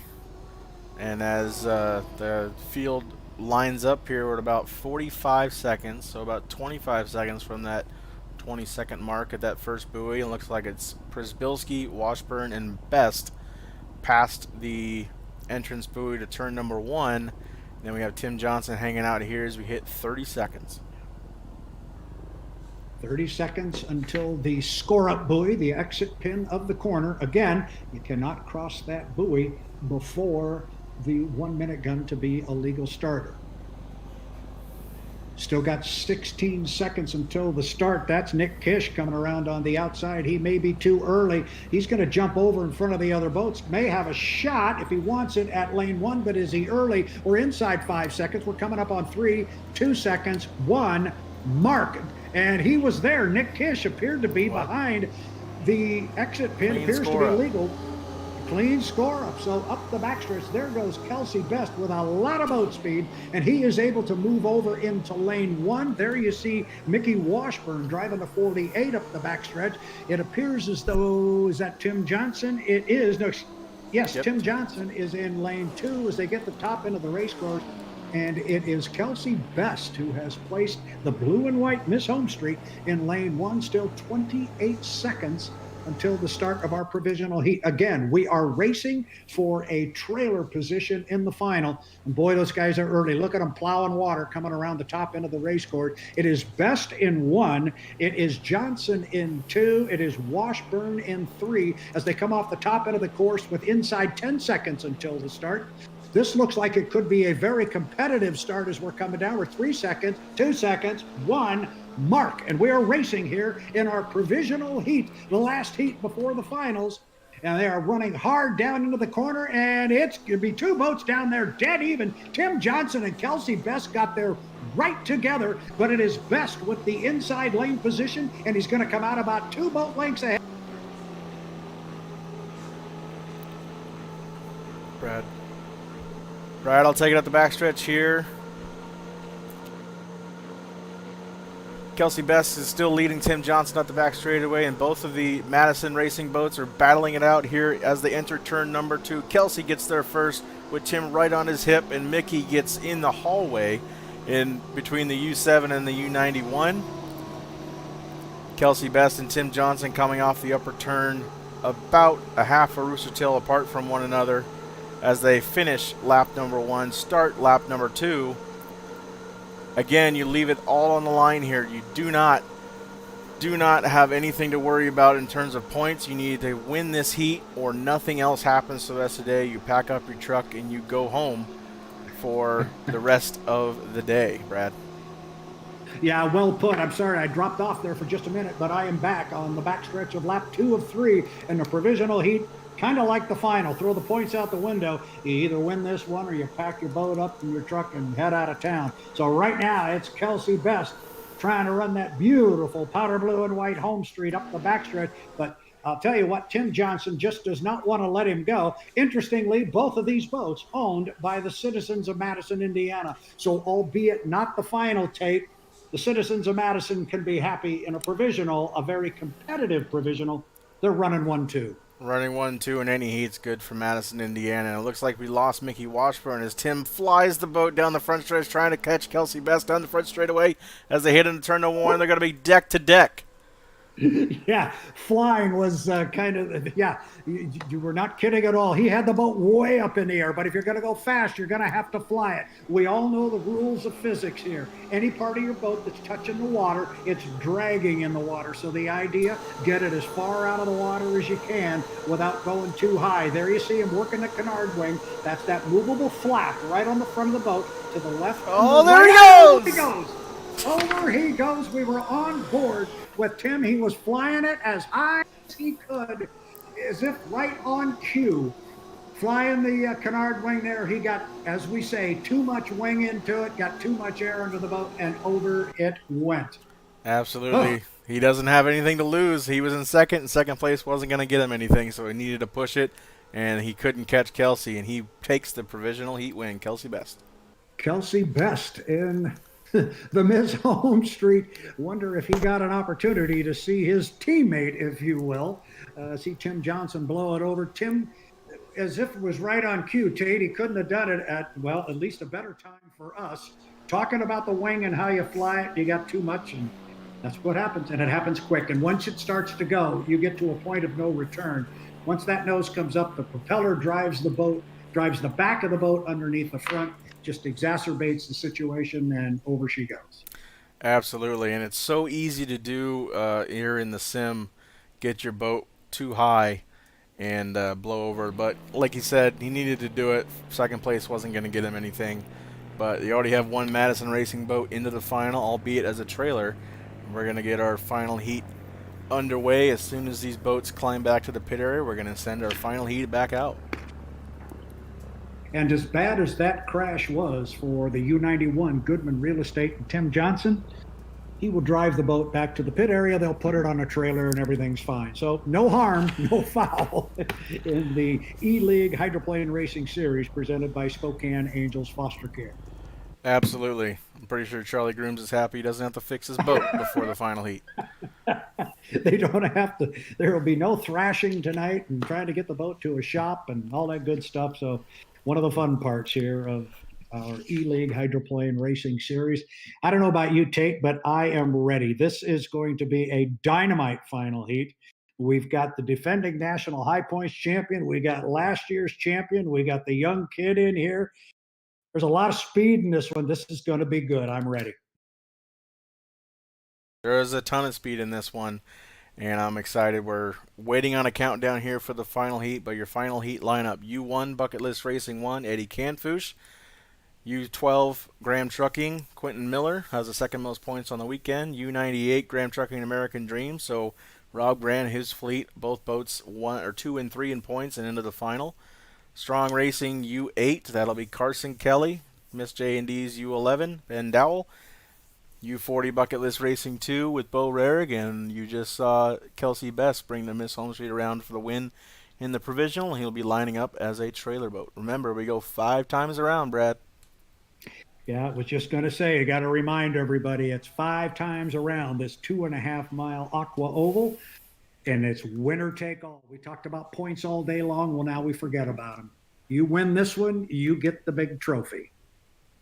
And I might just take a moment to add, while we await that countdown, it's a very nice trophy and something you would definitely like to have you and your sponsor's name etched upon it.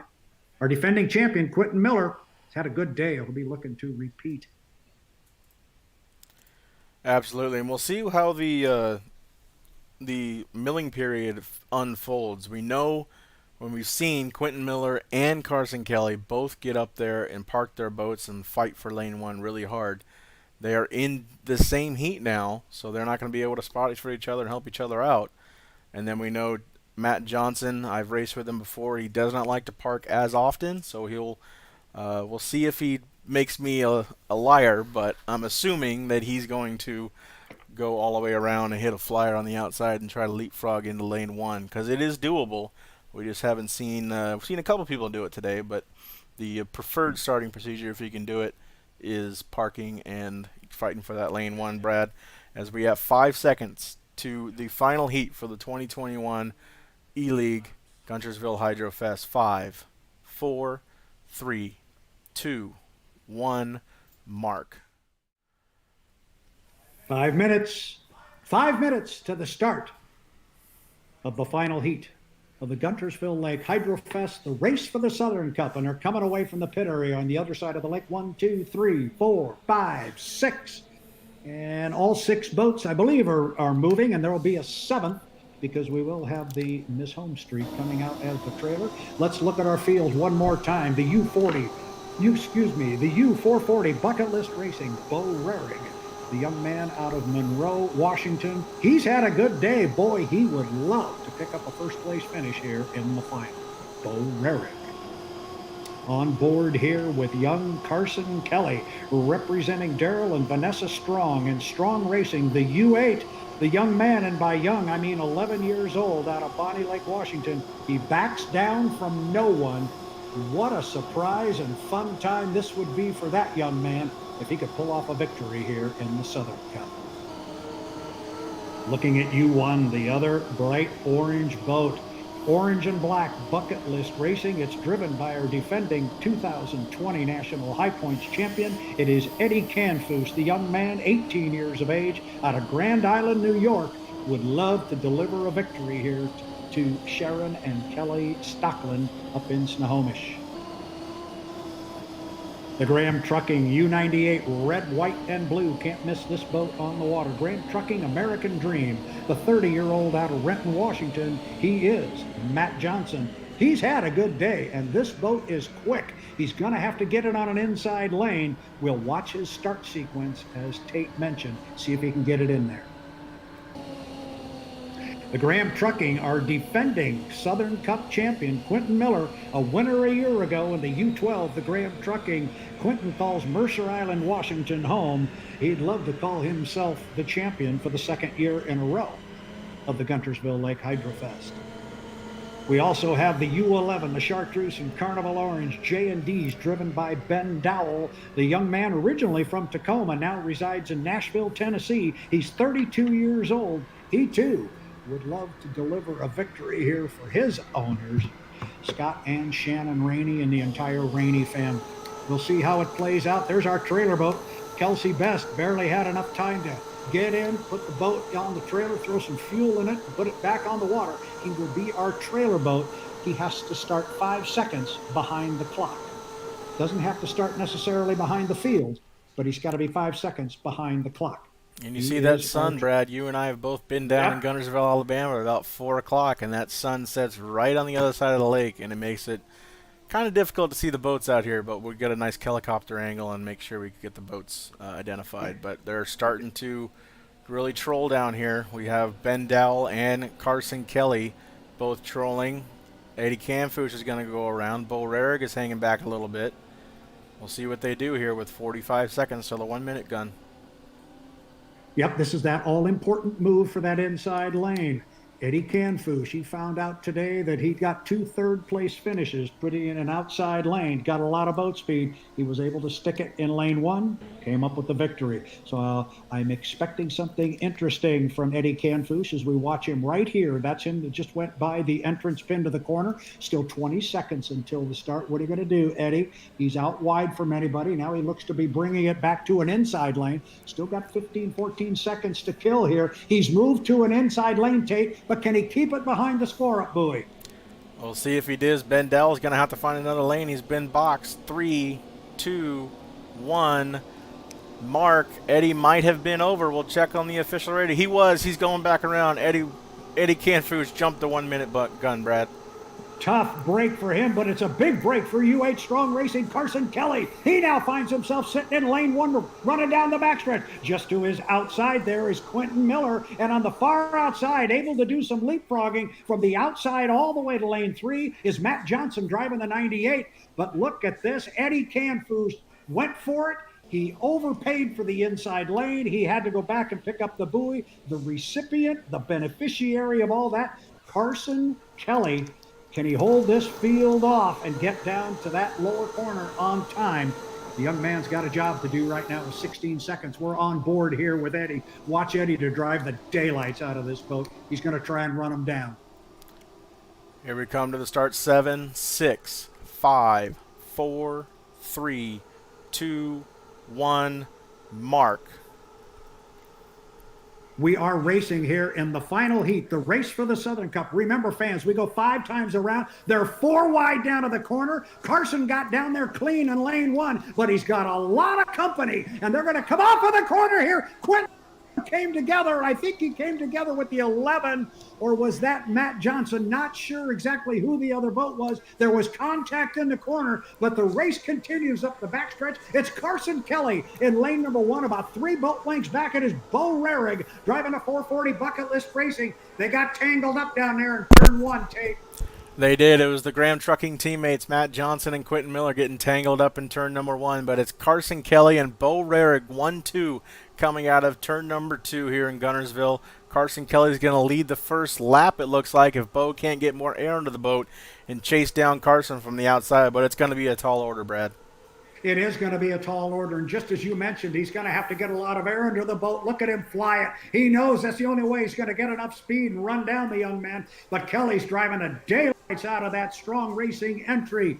For Daryl and Vanessa Strong, we're on lap number 2. Remember, it's 2 of 5. And I can tell you, Bo Rarig is not going to go away. He's going to stay right in that right side rear view mirror. You've talked all day about that roller that just hangs in lane number 1. In this type of racing, Tate, we go 5 times around. It's only going to get worse. It is only going to get worse. Those wakes are only going to get more intrusive into your lane as Bo Rarig pops over a couple and starts to go into Carson's rooster tail. You see those wakes right on the inside of the course, Brad, and it's going to be right in Carson Kelly's left sponson as he tries to run from lane 3 now to keep those wakes on the inside and make sure he does not blow over. Yeah, the point to be made here is that Carson Kelly on the inside, although he's running in an outside lane, he does control the race course. Carson hit a buoy. He hit the buoy. Oh, my goodness. Buoy He penalty? popped the entrance pin. We're checking with the officials here, but he popped the entrance pin. I was saying he was driving in an outside lane, but when he got to the entrance pin, he dove to the inside lane. It may have cost the young man. Meanwhile, we'll call him on the water until we hear anything different from the officials. Tate, jump in when you've got something. We already have an official call. The buoy did not dislodge. We got some flexible buoy ropes here in Guntersville, Alabama, so Carson Kelly is still your leader. The buoy did not dislodge. Boy, he was dancing with the devil down there. Kid, you got to be careful when you get into that corner. You've got control of this race course. You can run almost in any lane you want. Bo Rarig on the outside has to drive a race course that is dictated by the young man. Don't get close to those buoys. I'm sure he's got it in his ear. Here's the buoy in question. He's clean this time, Tate. He is clean this time. He gave the entrance pin a little bit more room as he threw it into turn number 1, and Bo hasn't gained or hasn't lost. He's still right about a half a rooster tail behind, but Carson is now sandwiched between 2 wakes, and he cannot go inside or outside on Bo Rarig and try to push Bo Rarig outside. He's going to find himself riding a wake. We've got 3.5 laps in the books with 1.5 to go, actually less than 1.5. Watching our leader, Carson Kelly, get some air into the boat and fly it and bounce it a little bit through that upper corner, but he's through it clean, and now he's coming down the front straightaway. The rear view mirror is showing Bo Rarig in the 440 Bucket List Racing 2 falling back ever so slightly here on each lap. Carson Kelly's mission now, he's got nobody out in front of him. He's just got to drive it clean, find clean water, and keep himself out of trouble. The young man is at the lower end of the race course on the 5th and final time around. Tate Meyer, bring our leader up the backstretch. Carson Kelly has a good exit out of the first turn. Bo Rarig does not have a lot of boat speed. He's trying to fly that boat, trying to get more air, but keep in mind the wind comes directly into the driver's face up the backstretch. Oh, here goes Bo Rarig. Bo Rarig catches up. He's deck to deck as they hit the turn number 2 for the final time. They are going to come around the corner. They made contact. Oh, they made contact, and you saw the boat go sideways of Carson Kelly. And it is going to be Bo Rarig who's going to come down. This is the checkered flag lap. This is the checkered flag run. Bo Rarig will claim the final heat victory here on the Guntersville Lake Hydrofest, the race for the Southern Cup. It belongs to Team Orange, Bucket List Racing 2, and Bo Rarig, Tate Meyer. Wow, what an upper corner. What an upper corner, Brad. It looked to me like Carson couldn't quite hold lane 1. I talked about those rollers and their ability to get your right sponson or your left sponson unhooked, actually, and into the upper lane. So the officials are reviewing that final turn now, but Bo Rarig is your unofficial winner. Carson Kelly did cross the line. He was allowed to cross the line because his boat did not roll over. However, there was a nasty tailspin in real life. Ben Dowell looks like beat Eddie Canfouche across the line for 3rd place. And then we're trying to find our trailer boat. Kelsey Best looks like he finished in 5th place, gained 2 positions.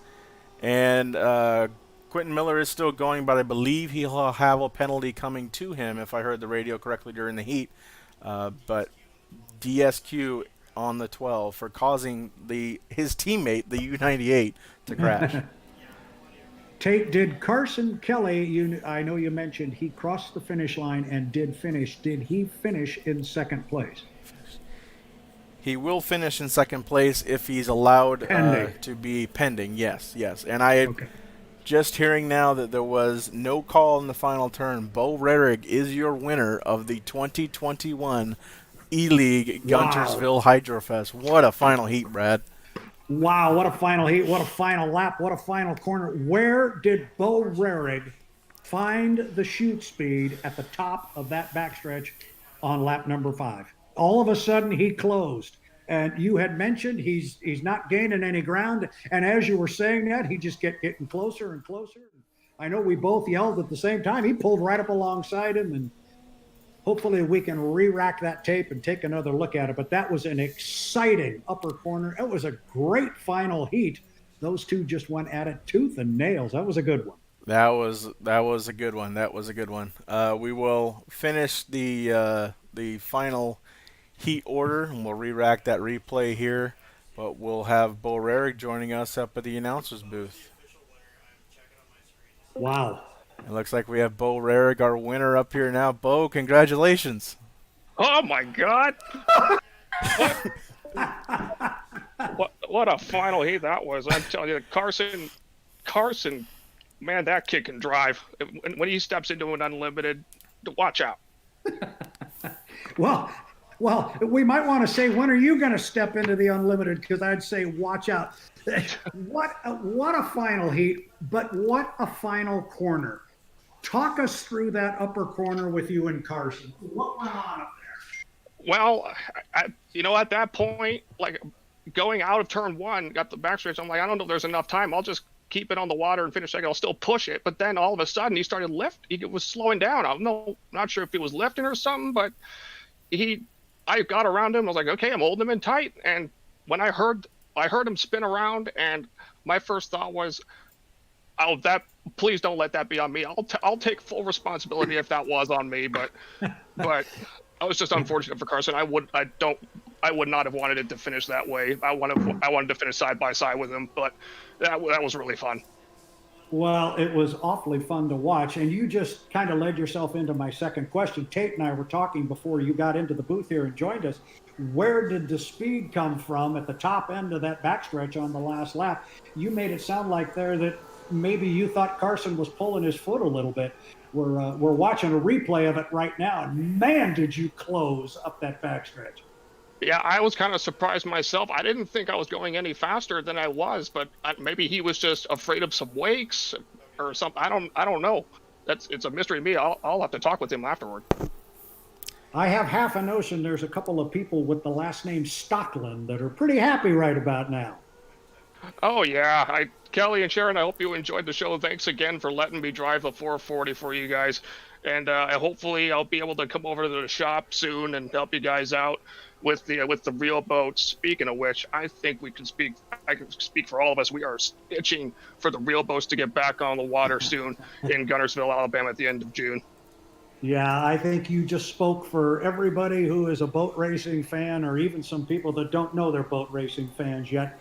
We've got to get the real McCoy on the water. But the show that you guys put on today was just a taste. As I said in my intro, the fans just want some racing. They're starting to see a light at the end of the tunnel here that we're going to be able to get them on the water this year. But give us a little teaser. Give us a little something. You guys did a great job. Thank you for putting on such a terrific show. Tate, you got something to add to the young man?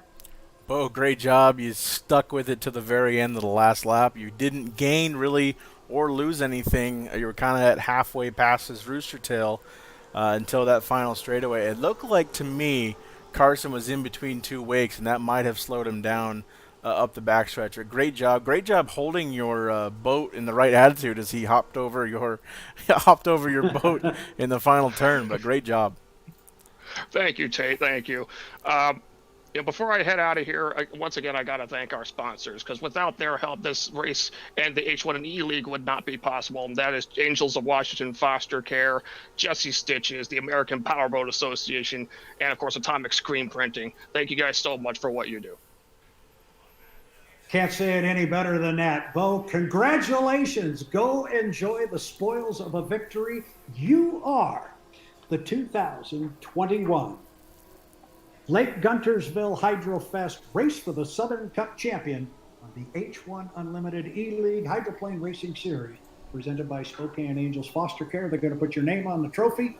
Nobody can ever take it away. You got it, young man. Congratulations. Thank you. Thank you, Tate. Thank you, Brad. I'll see you guys at the next one. Thanks, Bo. Sounds very good. Tate, why don't you bring us up to speed on when exactly is that next one, or where will we be coming to next? Virtually, we will be coming at you from Madison, Indiana, 2 weeks from today on Saturday, April 10th, right here at noon Pacific, 3 o'clock Eastern, here on youtube.com/H1 Unlimited. Keep an eye out all week for special things on our social channels that we're going to be putting out here to pump up the E-League, as well as the getting the real boats back on the water very soon. Also, go to Guntersville Hydrofest website, go order your tickets, go book your hotels. It is a great race site. You'll have fun. I cannot wait to get back to Guntersville on the last weekend in June, the 26th and 27th. Tickets go on sale April 1st. Get your tickets before they run out. Yeah, and if you're already planning to go to Guntersville, get on their website now. If you need a hotel room, get it done, get it in place so you can get one of the rooms down there and be close to the race course. It's a small community, but there's a large surrounding area, so there are places to stay, but they do fill up fast. So if you know you're going, get that done and get your tickets. If you're on the fence about going, jump to the side of going. You will not be disappointed. And if for some reason you think you shouldn't go, you need to rethink it, because this is really, really a good venue. Guntersville Hydrofest, I want to see you all there. I know I'll be there. Tate, I know you're going to be there. I am going to be there, Brad. I can't wait. Can't wait to hop on a plane again and film some boats in real life. Well, I won't be doing that. I'm actually driving down there, but I will see you there. I will see you there. You can jump in the back of my car if you like. I'd like to take this opportunity, to kind of wrap this up, Tate. Special thanks to our producer and engineers today, Jared and Tate Meyer. Yes, Mr. Meyer did double duty. He was working overtime. We had a couple technical glitches along the way, but he and Jared both jumped up quickly and got things taken care of. So, Tate, thank you very much. Also, a very special thanks to Emily and Shannon Rainey for all their work behind the scenes that make this broadcast and this whole thing possible. We hear them in our ear. They're talking to us, telling us what's going on. You don't hear them. You don't see them. Trust me. It's more than just Tate and I talking on the microphone that makes this happen. So thank you to all those people behind the scenes. Tate, this was fun. I've never worked with you like this before, but I think we're going to do it again. I enjoyed your color commentary. You brought a lot to the table as it relates to this type of racing. You know how it works. You know what they're thinking about and what's going on. So thank you and congratulations to you. It was awesome. As you heard Tate say, 2 weeks from today, same time, same station, we will virtually be in Madison, Indiana, on the banks of the Ohio River. We'll be racing with a full field there as well. I know I'm going to be there. We hope you will be too. So from the shores of Lake Guntersville, and on behalf of my partner Tate Meyer, this is Brad Luce saying, good night, everybody.